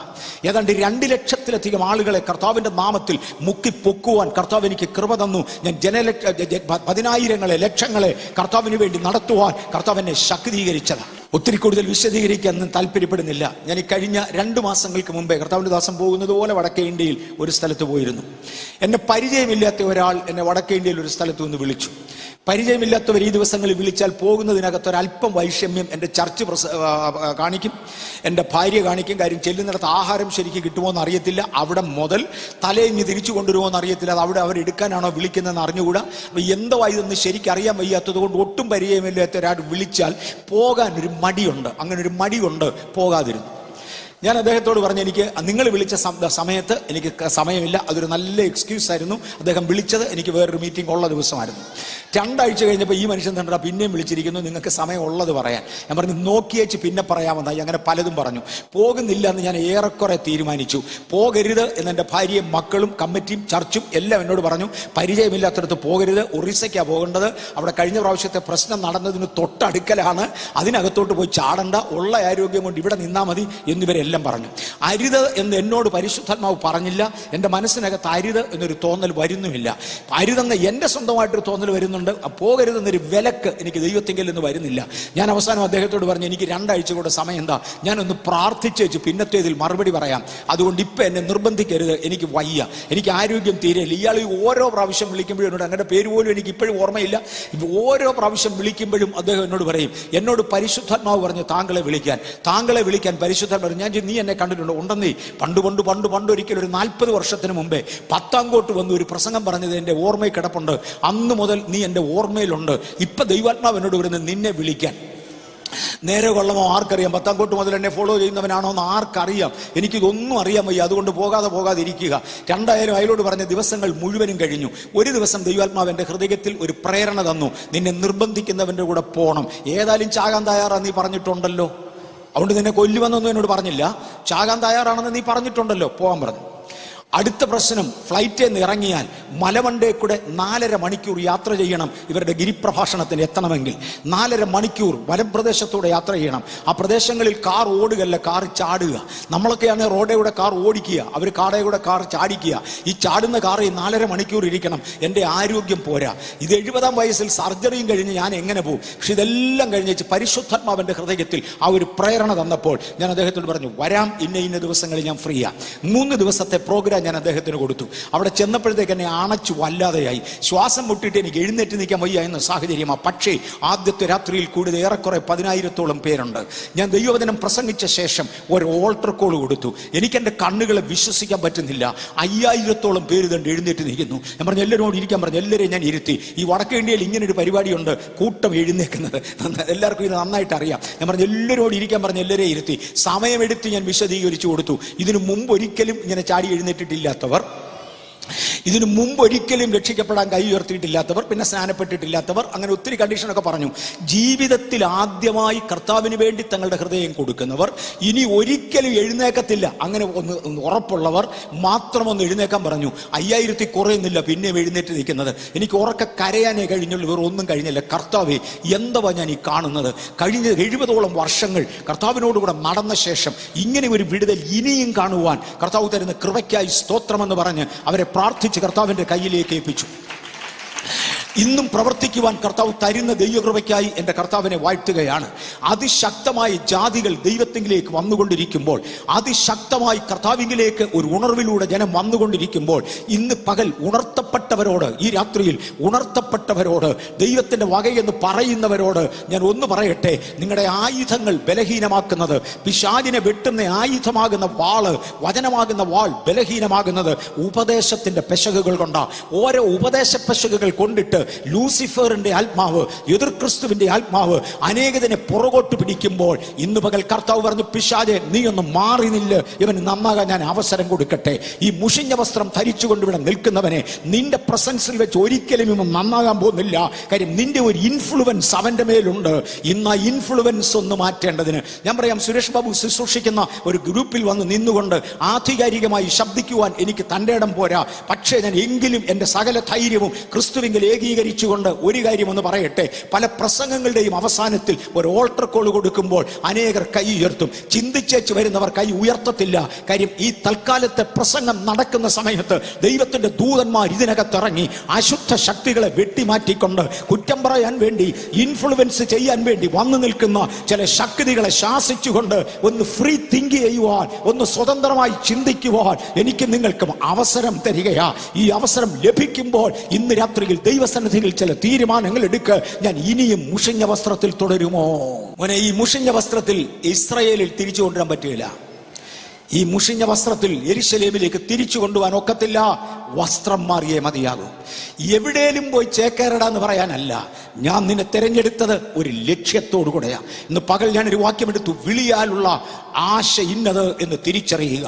എന്നെ വിളിച്ചത് എന്തിനു വേണ്ടിയാണ്, അവിടെ എത്തണമെങ്കിൽ എനിക്ക് എന്തെല്ലാം വേണം, ആ വിളിയാലുള്ള ആശ തിരിച്ചറിഞ്ഞുകൊണ്ട് എന്നെ തന്നെ രൂപീകരിക്കുവാൻ കർത്താവ് എനിക്ക് തരുന്നതാ. അതിന് തയ്യാറാണെന്നുണ്ടെങ്കിൽ എൻ്റെ സ്വന്തം അധ്വാനം കൊണ്ടാകത്തില്ല. ദൈവത്തിന് പറവാനുള്ളത്, മുഷിഞ്ഞ വസ്ത്രം അവങ്കിൽ നിന്ന് മാറ്റ്. തൻ്റെ അരികിൽ നിൽക്കുന്ന ദൂതന്മാരോട് പറയുകയാ, ആജ്ഞാനുസാരികളായ ദൂതന്മാരോട് പറയുകയാ, മറ്റവന്റെ ഇൻഫ്ലുവൻസിൽ നിന്ന് ഞാൻ ഇവനെ മാറ്റിക്കഴിഞ്ഞു. ഇപ്പോൾ വെടിപ്പുള്ള ഒരു തൊപ്പി കൊണ്ടുവരട്ടെ, ഒരു മുടി കൊണ്ടുവന്ന് ഇവന്റെ തലയ്ക്ക് വെക്കട്ടെ. ഇന്ന് പകൽക്കാലം പറ, കർത്താവേ, വെടിപ്പില്ലാഞ്ഞ പല തൊപ്പികളും പല നാളുകൾ വെച്ചുകൊണ്ട് നടന്ന് തകർന്നടിഞ്ഞ എൻ്റെ ജീവിതത്തെ ഒന്ന് മടക്കി കൊണ്ടുവരേണ്ടതിന് വേണ്ടി, ഞങ്ങളുടെ പിതാക്കന്മാർക്ക് നഷ്ടമായ ആ യെരുശലേമിലേക്കൊന്ന് മടങ്ങിപ്പോകേണ്ടതിന് വേണ്ടി, അവർക്ക് നഷ്ടമായി പോയ ആ ആത്മീക അനുഭവങ്ങളിലേക്കൊന്ന് മടക്കി വരുത്തേണ്ടതിന് വേണ്ടി എൻ്റെ ജീവിതത്തെ ഒന്നുകൂടെ സമർപ്പിക്കുക. കർത്താവേ, എന്നെ ഒന്ന് സഹായിക്കണമേ. എൻ്റെ തലയെ പുതിയ തൊപ്പിക്ക് വേണ്ടി ഞാൻ ആഗ്രഹിക്കുകയാണ്. ഇന്നത് പറയുന്നെങ്കിൽ ദൂതന്മാർ നിങ്ങളെ വസ്ത്രം ധരിപ്പിക്കുവാൻ, തൊപ്പി കൊണ്ടുവരുവാൻ തയ്യാറാ. 2, അവനെ ഒരു ഉത്സവ വസ്ത്രം ധരിപ്പിക്കുക. ഇപ്പോഴവൻ ധരിച്ചിരിക്കുന്നത് അടിമത്വത്തിന്റെ വസ്ത്രമാ, കഴിഞ്ഞ നാളുകളിലെ ദുഃഖത്തിന്റെ വസ്ത്രമാ. ഇപ്പോഴവൻ ധരിച്ചിരിക്കുന്നത് കഴിഞ്ഞ കാലത്തെ കഷ്ടപ്പാടുകളുടെ വസ്ത്രമാ. ഇതൊന്ന് മാറ്റിയേച്ച് ഒരു ഉത്സവ വസ്ത്രം ധരിപ്പിക്കുക. സെഖരിയാവിന്റെ പ്രവചനം 3-ാം അധ്യായത്തിന്റെ 2-3 വാക്യങ്ങളാണ് വായിച്ചത്. ഇപ്പൊ ഞാൻ പറഞ്ഞുകൊണ്ടിരിക്കുന്ന 4-5 വാക്യങ്ങൾ വരെയാ. 1 മുതൽ 5 വരെയുള്ള വാക്യങ്ങൾ വായിച്ചാൽ, 5-6 വാക്യങ്ങൾ വായിച്ചാൽ ഇത് മനസ്സിലാക്കുവാൻ കഴിയും. അവനെ ഒരു ഉത്സവ വസ്ത്രം ധരിപ്പിക്കുക. വെടിപ്പുള്ള ഒരു മുടി അവന് കൊണ്ടക്കൊട്. ഞാൻ പറയുന്നത് അവൻ ധരിക്കട്ടെ. അവൻ ഇഷ്ടമുള്ളതല്ല, ഞാൻ പറയുന്നത് അവൻ ധരിക്കട്ടെ. ഞാൻ അവനെ ദൈവത്തിന്റെ സ്ഥാനത്തേക്ക്, അല്ലെങ്കിൽ ഞാൻ തെരഞ്ഞെടുത്ത എന്റെ പട്ടണത്തിലേക്ക് അവനെ കൊണ്ടുപോകും. വസ്ത്രം മാറി, മുഷിഞ്ഞ വസ്ത്രം മാറ്റിക്കളയുന്ന, അടിമത്വത്താൽ വന്നുപോയ പെശകിന് പരിഹാരം വരുത്തുന്ന, കരുണ കാണിക്കുന്ന, കമ്പനി കൂടി പെശകിപ്പോയതിനെ തിരിച്ച് വിളിച്ചു വേർതിരിക്കുന്ന ദൈവിക ശബ്ദത്തിനായി കർത്താവിനെ നന്ദിയോടെ വാഴ്ത്തുന്നു. എനിക്കെൻ്റെ പഴഞ്ചൻ കമ്പനി വിട്ടേച്ച് ക്രിസ്തുവിൻ്റെ കമ്പനിയിൽ ചേരണമെന്ന് താല്പര്യമുള്ളവർ കണ്ടേക്കാം. എനിക്കെൻ്റെ പഴയ ആ ലക്ഷണങ്ങൾ വിട്ടേച്ച് ഒരാത്മീയൻ്റെ ലക്ഷണത്തിൽ നടക്കണം എന്ന് ചിന്തയുള്ളവർ കണ്ടേക്കാം. ഞാൻ ഈ തിരുവചനം ശുശ്രൂഷിച്ചുകൊണ്ടിരിക്കുന്ന സമയത്ത് പണ്ട് നമ്മളെ ഇൻഫ്ലുവൻസ് ചെയ്തുകൊണ്ടിരുന്ന ആ ശക്തികൾ യേശുവിൻ്റെ നാമത്തിൽ ഈ പന്തലിൽ നിന്നും പരിസരത്തിൽ നിന്നും മാറുവാൻ ഞാൻ ആജ്ഞാപിക്കുകയാണ്. ദൈവിക ദൂതന്മാർ ആ കാര്യം ചെയ്യട്ടെ. ഇന്ന് ഒരു ഫ്രീ തിങ്കിങ്ങിന് വേണ്ടി ചില ഹൃദയങ്ങൾ കർത്താവ് തുറന്നു തരികയാണ്. പക്ഷെ ഞാൻ ഒന്നുകൂടെ ആവർത്തിച്ച് പറയാം, ഇവിടെ ഇരുന്ന തീരുമാനമെടുത്ത് മടങ്ങുന്നില്ലെങ്കിൽ അങ്ങോട്ട് ഇറങ്ങുമ്പോൾ 7 ഇരട്ടി ശക്തിയിൽ ഇവൻ മടങ്ങി വരുമെന്ന് അറിഞ്ഞുകൊള്ളുക. യേശു പറഞ്ഞൊരിക്കൽ അശുദ്ധാത്മാവ് ഒരു മനുഷ്യനെ വിട്ട് നീരില്ലാത്ത പ്രദേശങ്ങളിൽ സഞ്ചരിച്ചു. പാർക്കുവാൻ തക്കവണ്ണം ഒരു ഭവനം കാണാതെ വന്നപ്പോൾ അത് തന്നെ പറഞ്ഞു, ഞാൻ വിട്ടുപോന്ന എൻ്റെ ഭവനത്തിലേക്ക് മടങ്ങിച്ചെല്ലും.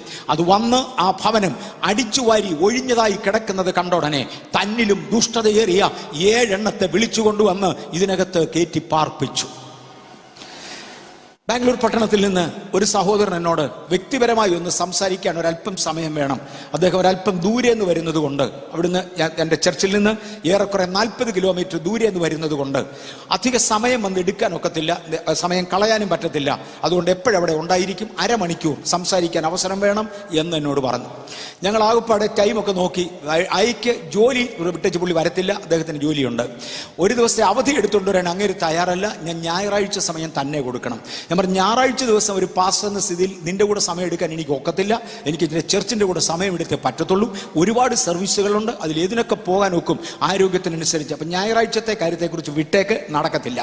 നിർബന്ധം സഹിക്കവയ്യാതെ വന്നപ്പോൾ ഞാൻ പറഞ്ഞു, ഒരു 5 മിനിറ്റ് വരെ ഞാൻ ഞായറാഴ്ച തരാം, ഇതിനേക്കാൾ കൂടുതൽ ഒക്കത്തില്ല. അദ്ദേഹം പറഞ്ഞു, 5 മിനിറ്റ് കൊണ്ട് എനിക്ക് വേണ്ടി ഒന്ന് പ്രാർത്ഥിക്കാമോ? ഞാൻ പറഞ്ഞു, നിശ്ചയമായിട്ട് ഞാൻ പ്രാർത്ഥിക്കാം. അങ്ങനെയാണെങ്കിൽ മോനൊരു കാര്യം ചെയ്യുക, എന്തുവാ നിന്റെ പ്രശ്നമെന്നും കൂടെ എന്നോടൊന്ന് പറ. ഈ 5 മിനിറ്റ് കൊണ്ട് പ്രാർത്ഥിച്ചാൽ തീരുന്നതാണോ എന്ന് ചോദിച്ചു പറഞ്ഞപ്പോഴാണ് പാരമ്പര്യക്കെട്ടുകൾ മൊത്തം കിടക്കുക. രാത്രി കിടക്കുമ്പോൾ നെഞ്ചത്തൂടെ ആരാണ്ടൊക്കെ നടക്കുന്ന പോലെ തോന്നുക, പകൽ കിടക്കുമ്പോൾ ഏതാണ്ടെല്ലാം കൂടെ കിടക്കുന്നെന്ന് തോന്നുക. ആകപ്പാടെ വല്ലാത്തൊരു സാഹചര്യം. ഞാൻ പറഞ്ഞു, എടാ പൊന്നു മോനെ, നിന്നെ 10 മിനിറ്റ് കൊണ്ട് ഞാൻ എന്നാ ചെയ്യാനാടാ? നിനക്കൊരു ദിവസം മൊത്തം മെനക്കെട്ടേ പറ്റുള്ളൂ. ഇപ്പം ഇതിനെ പറഞ്ഞു വിടണമെന്നുണ്ടെങ്കിൽ നിനക്ക് തോന്നുന്ന 1 മണിക്കൂർ കൊണ്ട് ഇത് നടക്കുമെന്ന് 10 മിനിറ്റ് കൊണ്ട് നടക്കുകയില്ല. ഇതിനൊരു ദിവസം മെനക്കെട്ടേ പറ്റുള്ളൂ. നീ സുവിശേഷം കേട്ടേ പറ്റത്തുള്ളൂ. അവിടെ മുതൽ നിന്റെ ജീവിതം രൂപീകരിക്കപ്പെട്ടേ പറ്റത്തുള്ളൂ. ഇന്ന് ഇതിനകത്തിരിക്കുന്ന പലരോടും ഞാൻ പറയാം, ജീവിതത്തിൽ വീണ്ടും പ്രശ്നങ്ങൾ അനുഭവിച്ചു കൊണ്ടിരിക്കുവാനുള്ള ഒരു കാരണം വിട്ടുമാറേണ്ട പലതും വിട്ടുമാറത്തക്കവണ്ണം ദൈവവചനം എൻ്റെ അകത്തേക്ക് കയറി പരിശുദ്ധാത്മാവിന് ഇരിക്കേണ്ടതിന് ഒരു അന്തരീക്ഷം സൃഷ്ടിക്കുവാൻ കഴിയാതെ പോകുന്നതാണ് എന്ന് മറക്കരുത്. ആത്മാവിൻ്റെ അകത്തേക്കൊന്ന് കയറണമെങ്കിൽ എൻ്റെ ഹൃദയ കവാടം ഞാൻ തുറന്നു കൊടുക്കണം. എൻ്റെ ഹൃദയ കവാടം തുറന്നു കൊടുക്കുന്നത് ദൈവവചനത്തിന് മുമ്പിൽ ഏൽപ്പിക്കപ്പെടുകയാണ്. അത് വരാതിരിക്കേണ്ടതിന് ഒരുപാട് ശക്തികൾ പുറകോട്ട് പിടിക്കുമെങ്കിൽ ഇന്ന് രാത്രിയിൽ കർത്താവിന് പറവാനുണ്ട്, ഞാൻ നിനക്കൊരു ചാൻസ് തരാൻ പോകുകയാണ്. മറ്റവനെ പറഞ്ഞു വിടുകയാണ്, നിന്നെ എനിക്ക് വേണം മോനെ, അതുകൊണ്ടാണ് നിന്നെ എനിക്ക് ഇസ്രായേലിൽ കൊണ്ടുപോകണം, നിന്നെ എനിക്ക് യെരൂശലേമിൽ കൊണ്ടുപോകണം, ഈ സന്തതിയെ എനിക്ക് അവിടെ മടക്കി കൊണ്ടുവരണം, അതെന്റെ താല്പര്യമാണ്. അതുകൊണ്ട് നീ കോപ്പറേറ്റ് ചെയ്യ്, നിന്റെ വസ്ത്രം മാറട്ടെ. ഈ രാത്രിയിൽ ദൈവത്തിന് ചിലതിനെ വേണം. ജാതികളുടെ പൂർണ്ണ സംഖ്യ ദൈവസന്നിധിയിൽ ചേർക്കപ്പെടുവോളം യെരൂശലേം കഷ്ടമനുഭവിക്കും. യേശുവിന്റെ മടങ്ങിവരവ് താമസിക്കും. ജാതികളുടെ പൂർണ്ണ സംഖ്യ ദൈവസന്നിധിയിൽ ചേരുവാൻ ഇതിനകത്തിരിക്കുന്ന ചിലരെ കൂടെ എന്റെ കർത്താവ് കണ്ടിട്ടുണ്ടെങ്കിൽ നിങ്ങളുടെ വസ്ത്രം മാറിയേ മതിയാകെയുള്ളൂ. ആ നമ്പറിൽ നമ്മുടേതുണ്ടെങ്കിൽ കർത്താവേ, ആകയാൽ ഞാൻ എന്റെ വസ്ത്രം മാറാം തയ്യാറാ. I need a change. ഈ രാത്രിയിൽ ഇത് ദൈവത്തോട് പറയുന്നവർക്കായി എൻ്റെ കർത്താവിനെ വാഴ്ത്തുകയാണ്. അത് കമ്പനി കൂടി കറങ്ങിയതാകാം, ബെഡ് ചുരുട്ടിയേ പറ്റൂ. ഒരു പക്ഷെങ്കിൽ അത് അടിമത്വത്തിൽ സംഭവിച്ചതാകാം. ഫ്രീ ആയി നിനക്ക് പുതുതു വരുവാൻ ഞാൻ ദൂതന്മാരെ പറഞ്ഞയക്കാം. ഇന്ന് രാത്രിയിൽ ഞാൻ ചെയ്യേണ്ടത് ഞാൻ ചെയ്യും, ദൈവം ചെയ്യേണ്ടത് ദൈവം ചെയ്യും, ദൂതന്മാർ ചെയ്യേണ്ടത് അവർ ചെയ്യും. എനിക്ക് വേണ്ടത് ഒരു വിടുതലാണ്. ആ വിടുതൽ എനിക്ക് ലഭിച്ചേ മതിയാകൂ, എൻ്റെ ആത്മീക വിടുതൽ. ഇന്നലെ രാത്രി ഞാൻ തൊട്ടിരുന്നു, അവർ മടങ്ങിപ്പോകാൻ തീരുമാനിച്ചു. 10 വർഷമായി ക്രമീകരണങ്ങൾ നടന്നു. 10 വർഷമായി ക്രമീകരണങ്ങൾ നടന്നു. പുതിയ കൊയറുകൾ രൂപീകരിക്കപ്പെട്ടു. നഷ്ടപ്പെട്ടു പോയ ഉപദേശ സംഹിതകൾ മടങ്ങി വന്നു. ദൈവത്തിന്റെ വചനപ്രകാരം ആരാധിക്കേണ്ടത് എങ്ങനെയെന്ന് ക്ലാസുകൾ എടുത്തു. ഒരു ഗ്രൂപ്പ് പോകാൻ തയ്യാറായി. ഞാൻ ഇന്നലെ പറഞ്ഞു, ബാബേൽ നദികളുടെ തീരത്ത് വെച്ച് പാട്ടുപാടി സിയോൻ ഗീതങ്ങൾ പാടി പ്രാക്ടീസ് ചെയ്തുകൊണ്ടിരിക്കുമ്പോൾ പിന്നെയും ബാബേൽക്കാർ അടുത്തു വന്നു. നിങ്ങളുടെ സിയോൻ ഗീതങ്ങളിൽ ഒന്ന് കേൾക്കട്ടെ, അതിമനോഹരമായിരിക്കുന്നു, ഇതിനു മുമ്പ് കേട്ടിട്ടില്ലാത്ത ട്യൂണ, ഇതിനു മുമ്പ് കേട്ടിട്ടില്ലാത്ത കൊട്ട. എടാ, പഴയ കൊട്ടിന്റെ കാലം കഴിഞ്ഞു, പഴയ ട്യൂണിന്റെ കാലം കഴിഞ്ഞു. ഞങ്ങൾ ദൈവത്തിന്റെ ഇതിലേക്ക് മടങ്ങിപ്പോകയാ. ഞങ്ങളൂടെ കേൾക്കട്ടെ. കേൾക്കണ്ടടാ, ഞാൻ ഇന്നലെ രാത്രി പറഞ്ഞായിരുന്നു, എന്റെ വല്യപ്പച്ചന്മാരിൽ ഒരുവൻ, ഒരു നല്ല രാജാവ്, നിന്റെ വല്യപ്പച്ചന്മാരിൽ ഒരുവനായ നിന്റെ രാജാവിനെ ആലയത്തിൽ കയറ്റി കാണിച്ചതാ ഞങ്ങൾ ഇവിടെ വന്ന് കിടക്കാനുള്ള കാരണം. ഇനിയും നിന്നെ പാട്ട് കേൾപ്പിച്ചിട്ട് ഇവിടെ തുടരാനോ നോ, വേർപാട് സൂക്ഷിച്ചേ മതിയാകൂ. ആത്മീയ ആരാധനയിൽ നിനക്ക് പങ്കില്ല. ആത്മീയ ആരാധന നിങ്ങളെ കാണിക്കാനൊക്കത്തില്ല. അത് ഞാനും ദൈവവും ഉള്ള തീരുമാനമാ. ആകയാൽ കിന്നരങ്ങളെ അലരി വൃക്ഷങ്ങളിൽ മേൽ തൂക്കി. ഇവന്മാര് പോയപ്പോ പാട്ടുപാടി. ഞാൻ കൂടുതൽ വിശദീകരിക്കാതെ വണ്ണം ഇതിനിടയ്ക്ക് ഒരുപാട് സംഭവങ്ങൾ ദൈവം ചെയ്തു. ദൈവം കോരേശ് രാജാവിനെ കൊണ്ടുവന്നു. പല കാര്യങ്ങളും ദൈവം ചെയ്തു. ഇസ്രായേലിനൊരു സ്വാതന്ത്ര്യമുണ്ടായി. ഇസ്രായേലിനെ അവിടുന്ന് അഴിച്ചുവിട്ടു. സൈറസ് അനോയിന്റിങ് എന്ന പേരിലൊരു പുസ്തകമുണ്ട്.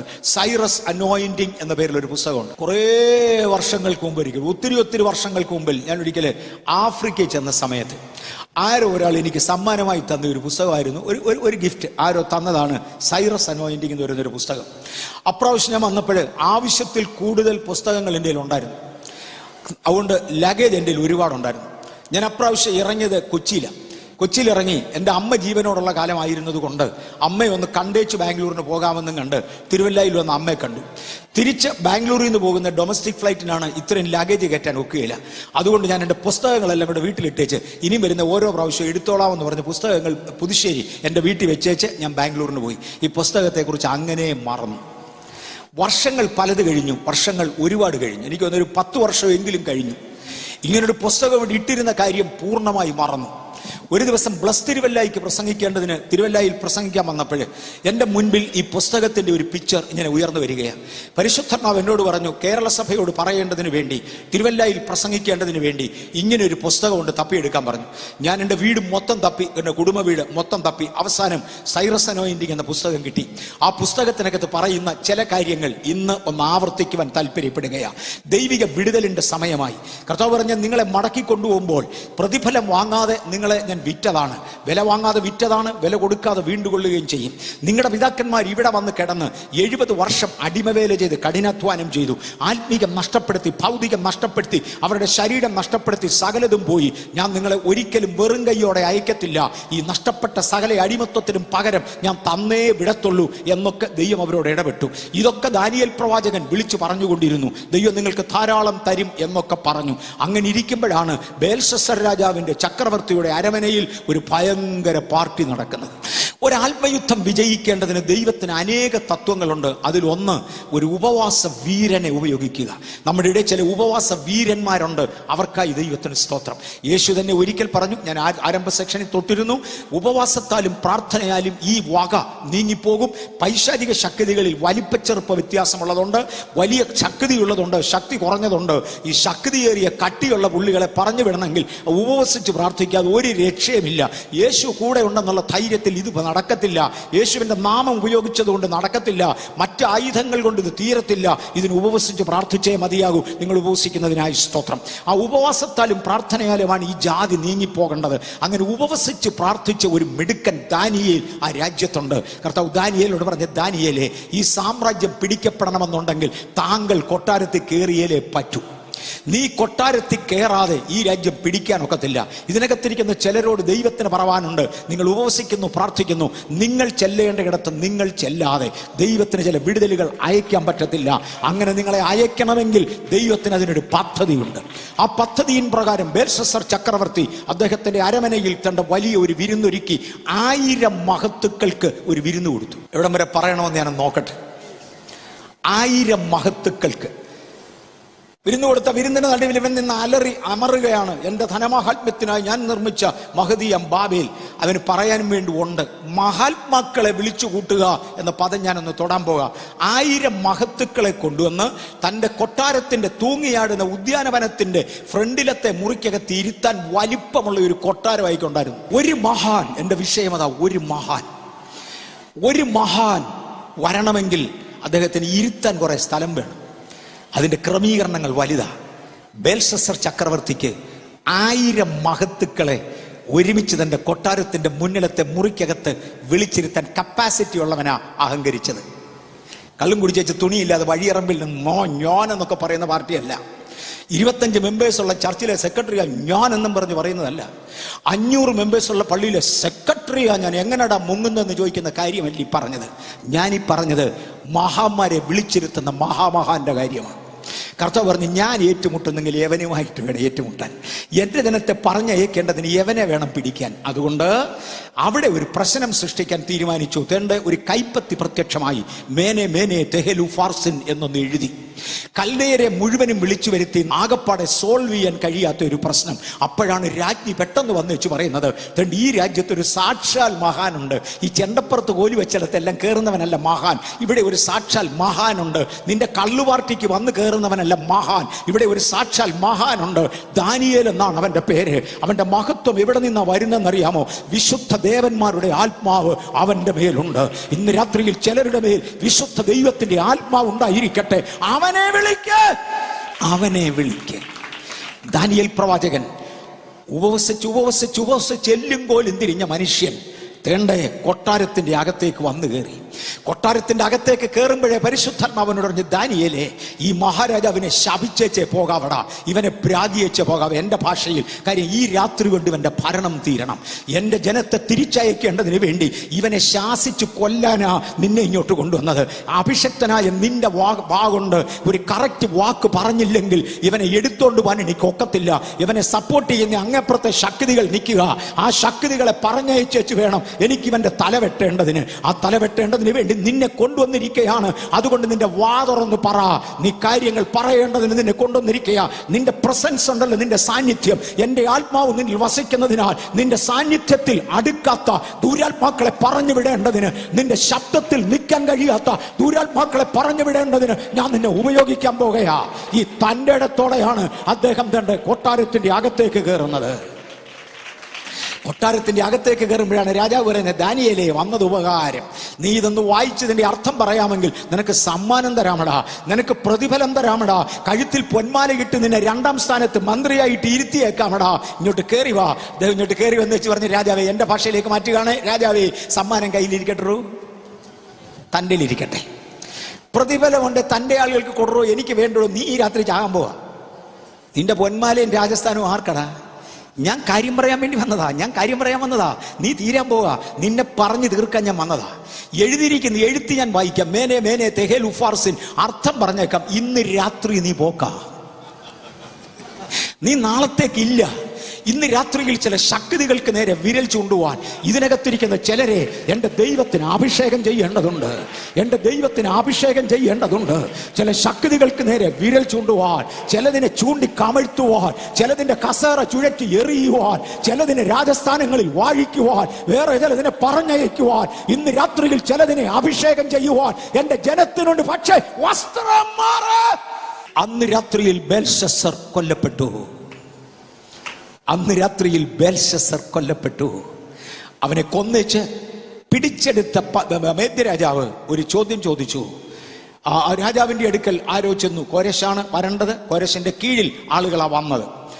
അവിടെ ചെന്ന് ആളുകൾ ചെന്ന് പറഞ്ഞു, മഹാരാജാവേ കോരശേ, അങ്ങയുടെ പേര് പറഞ്ഞ് അങ്ങ് ഇവിടെ വരുമെന്ന് പ്രവചിച്ച ഒരു പ്രവാചകൻ ഈ രാജ്യത്തുണ്ട്.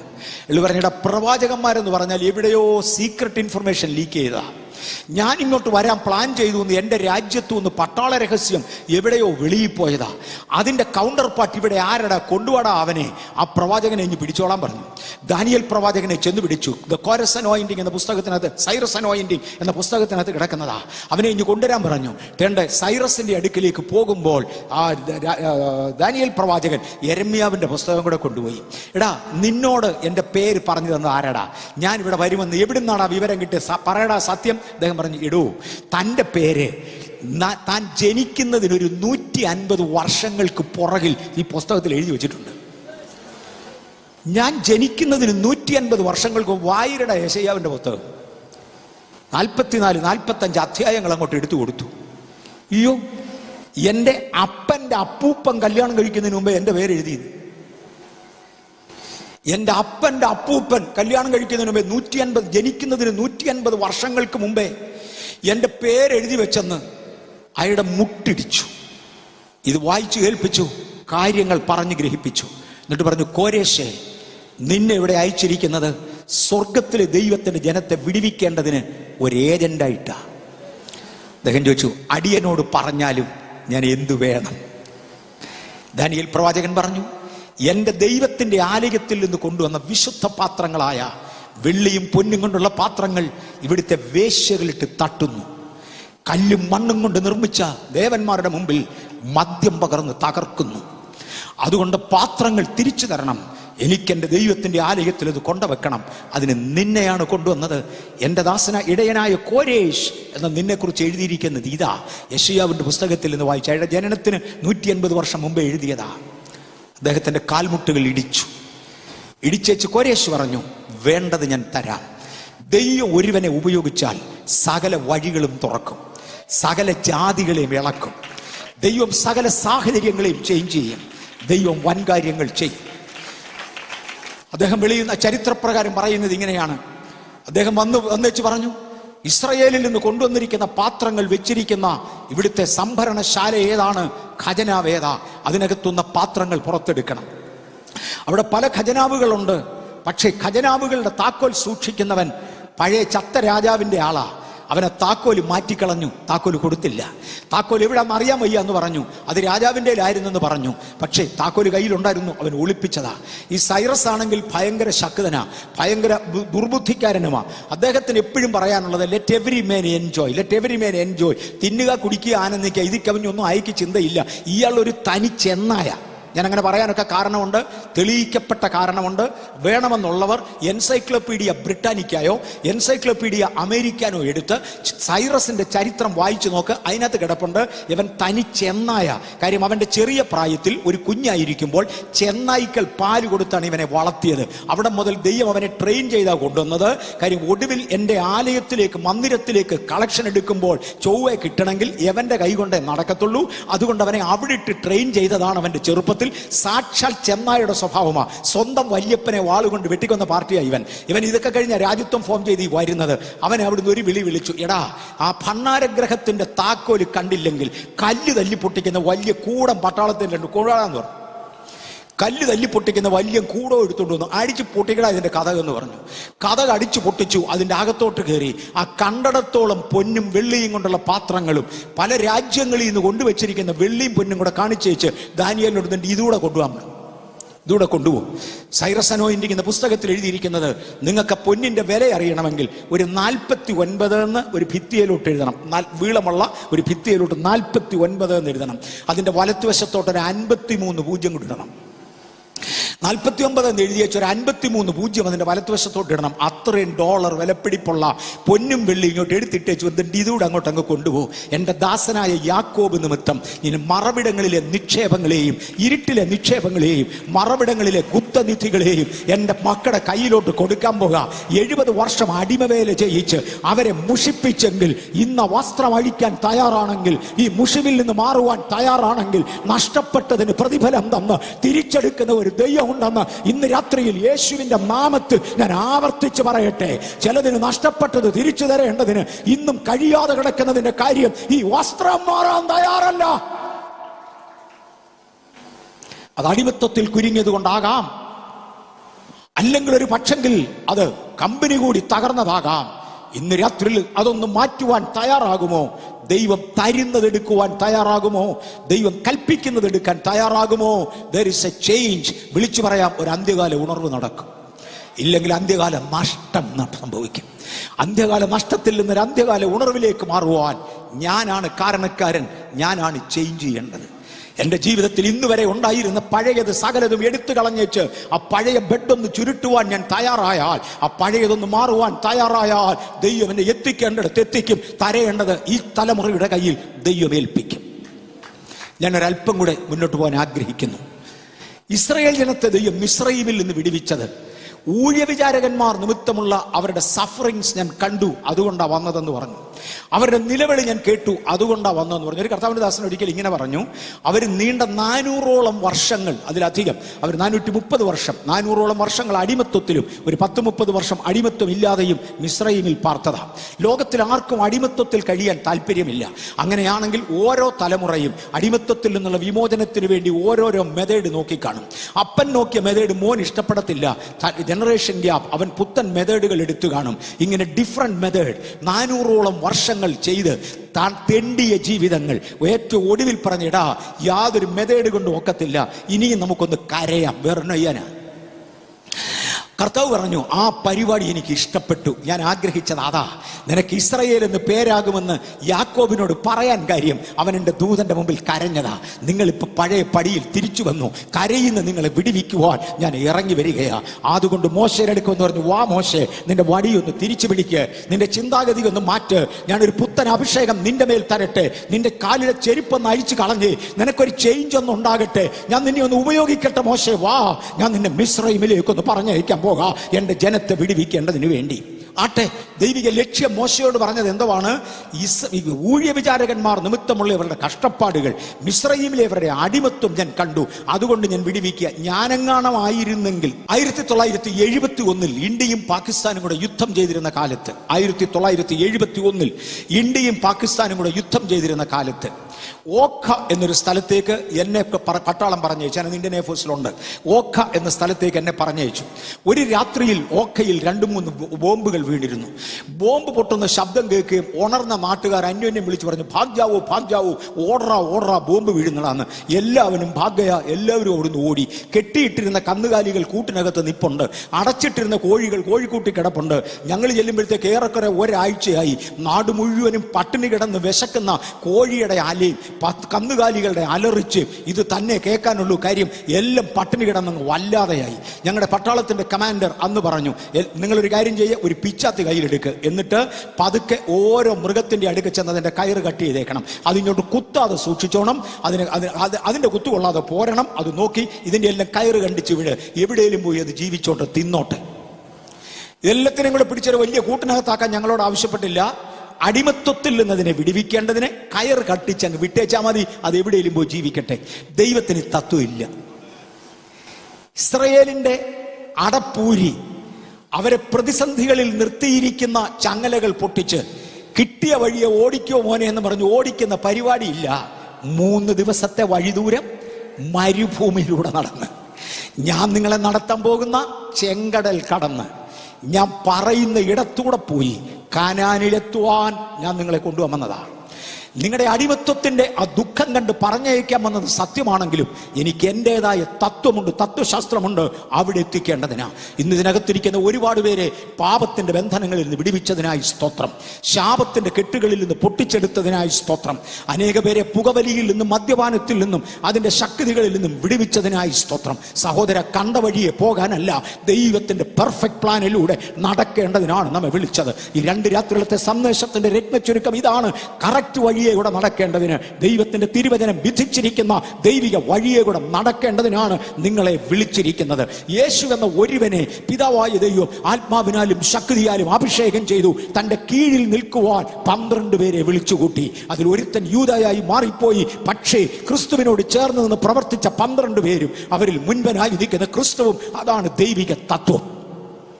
ആദാമിനെ സൃഷ്ടിച്ചിങ്ങോട്ട് ആക്കിയേച്ച് പറഞ്ഞു, നീ സന്താനപുഷ്ടിയുള്ളവനായി പെരുകുക, ഉത്തരവാദിത്വം നിന്റേതാ. ഇന്ന് പകൽ ഞാൻ പറഞ്ഞു, സഹോദരിമാരെ എന്നോട് പ്രയാസം തോന്നരുത്, ചുമതലകൾ ദൈവം ഏൽപ്പിച്ചത് പുരുഷനെയാ. അവരോട് ഞാൻ പറഞ്ഞായിരുന്നു, ഞാൻ വരാം, സഹോദരിമാർക്കും പങ്കുണ്ട്. ആ പുരുഷനെ കൊണ്ട് നിർത്തിയേച്ച് പറഞ്ഞു, നീ ഏകനായി പോകുന്നത് ശരിയാകത്തില്ല, നിനക്കൊരു തക്ക തുണയാകേണ്ടതിന് നിനക്കൊരു സഹോദരിയെ കൂടെ തരാം. ഒരു സഹോദരിക്കൊരു കടമയുണ്ട്, തന്റെ ഭർത്താവിന്റെ മേൽ ദൈവം കൊടുത്തിരിക്കുന്ന ചുമതല ആ കാഴ്ചപ്പാടിൽ ചെയ്യാൻ. ഒത്തിരി പേര് സ്നാനപ്പെടാത്തതിന്റെ പുറകിൽ, ഒത്തിരി പേര് വേർപെടാത്തതിന്റെ പുറകിൽ, ഒത്തിരി പേര് ദൈവത്തെ ചൊവ്വെ ആരാധിക്കാവുന്നതിന്റെ പുറകിൽ വീട്ടിൽ ബഹളമാ. അതുകൊണ്ടാ ഞാൻ വീട്ടിൽ ബഹളം വെക്കാനല്ല, ദൈവം ഏൽപ്പിച്ച കടപ്പാടുകൾ ചെയ്യുവാൻ തന്റെ ഭർത്താവിനെ സഹായിക്കാനാ. ഈ വിവാഹം നടത്തുന്ന ചില സന്ദർഭങ്ങളിൽ ഞാൻ പറഞ്ഞിട്ടുണ്ട്, ഈ തിരുവനന്തപുരത്ത് ഞാൻ എങ്ങാണ്ട് 1-2 ഇടത്ത് പറഞ്ഞു തോന്നുന്നു, ദൈവം പുരുഷനെ ഒരു ചുമതല ഏൽപ്പിച്ചേച്ച് സ്ത്രീയോട് പറഞ്ഞു, നീ പോയി അത് അസിസ്റ്റ് ചെയ്യാൻ പറഞ്ഞു. ഈ ചുമതല ഇല്ലാത്തവന്മാര്, അവന്റെ ഗിഫ്റ്റിങ് തിരിച്ചറിയാന്മാര് കല്യാണം കഴിച്ചുകൊണ്ട് വരുമ്പോഴാണ് ആകെ കുടുംബത്തിൽ അലോഹ്യം. കാര്യം ഇവന്റെ മേൽ ഒരു ചുമതലയും ഇല്ല, ഇവൻ എന്നെ ചെയ്യണമെന്നും അറിയത്തില്ല, അവന്റെ ഗിഫ്റ്റിങ്ങും അറിയത്തില്ല. പിന്നെ പെണ്ണിന് തോന്നിയ പോലെ, അല്ലെങ്കിൽ അവളുടെ ജീവിതം കഷ്ടമായി ആകപ്പാടെ പലയിടത്തും. ഞാൻ വിവാഹം കഴിപ്പിക്കുന്ന പലയിടങ്ങളിലും പറഞ്ഞിട്ടുണ്ട്, പെങ്കൊച്ചിന്റെ വീട്ടിൽ അവൾക്ക് കിടക്കാൻ കട്ടിലില്ലാഞ്ഞിട്ടും അവൾക്ക് കഴിക്കാൻ ആഹാരമില്ലാഞ്ഞിട്ടും വേറൊരു വീട്ടിലോട്ട് അവളെ പറഞ്ഞയക്കുകയല്ല, ദൈവികമായ ദൗത്യങ്ങൾ ഏറ്റുവാങ്ങിയ ഒരു പുരുഷനെ അസിസ്റ്റ് ചെയ്ത് ദൈവിക സമ്പൂർണതയിൽ എത്തേണ്ടതിന് ദൈവം ഒരുക്കിയ അവസരത്തിന് വേണ്ടിയാണ് അവളെ പറഞ്ഞയക്കുന്നത്. അതുകൊണ്ട് ഭാര്യയ്ക്കൊരു കടമയുണ്ട്, ഭർത്താവിനൊരു കടമയുണ്ട്, നമുക്ക് മൊത്തത്തിലൊരു കടമയുണ്ട്, ദൈവിക പെർഫെക്ഷനിലേക്ക് വരുവാൻ. ഇന്ന് രാത്രിയിലൊന്ന് കറക്റ്റ് ചെയ്യുവാൻ തയ്യാറുള്ളവരെ ഓർത്ത് എന്റെ കർത്താവിനെ സ്തുതിക്കയാ. ഞാൻ സാധാരണ പറയാറുണ്ട്, ലൂസിഫർ ഉൾപ്പെടെ എൻ്റെ ജീവിതത്തിൽ ഒരു കറുത്ത മാർക്ക് കാണിച്ചു തരാൻ പറ്റത്തില്ലെന്ന്. അതിൻ്റെ കാരണം, എന്നെ കറക്റ്റ് ചെയ്യുന്ന എൻ്റെ ഭാര്യയുണ്ട്, എൻ്റെ മക്കളുണ്ട്, എൻ്റെ സഭയുണ്ട്, കർത്താവിൻ്റെ ദാസനെ പോലെയുള്ള കൂട്ടു സഹോദരന്മാരുണ്ട്. ഒരിക്കലും കണ്ട് ഞാൻ പ്രസംഗിച്ച കൂട്ടത്തിൽ ഒരു അല്പം തപ്പി, ഇപ്പോഴും തപ്പുന്നു. സുരേഷ് ബാബുവിനെ വിളിച്ചു, എന്നെ വിളിച്ചു പറഞ്ഞത്, ഇന്ന പ്രതിവിധികൾ എടുത്തേ പറ്റുള്ളൂ. പക്ഷേ സത്യമായിട്ടും ചെയ്യുന്നുണ്ട്, അന്ന് മുതലും ചെയ്യുന്നുണ്ട്. എങ്കിൽ മാത്രമേ നിനക്ക് മുന്നോട്ട് പോകാനൊക്കത്തില്ല. എന്നെ കറക്റ്റ് ചെയ്യാൻ ആള് വേണം. എന്നെ കറക്റ്റ് ചെയ്യാൻ ദൈവം പലരെ ഇവിടെ ഒരുക്കിയിട്ടുണ്ട്. ഇന്ന് രാത്രിയിൽ അന്യോന്യം ക്രിസ്തീയ കറക്ഷന് കീഴടങ്ങിക്കൊണ്ട് ഞങ്ങളുടെ പെർഫെക്ഷനിലേക്ക് വരുവാൻ ഞാൻ ആഗ്രഹിക്കുന്നുവെന്ന് പറയുന്നവരുണ്ടോ? ദൈവം അവരെ നടത്തുന്നത് കാണാം.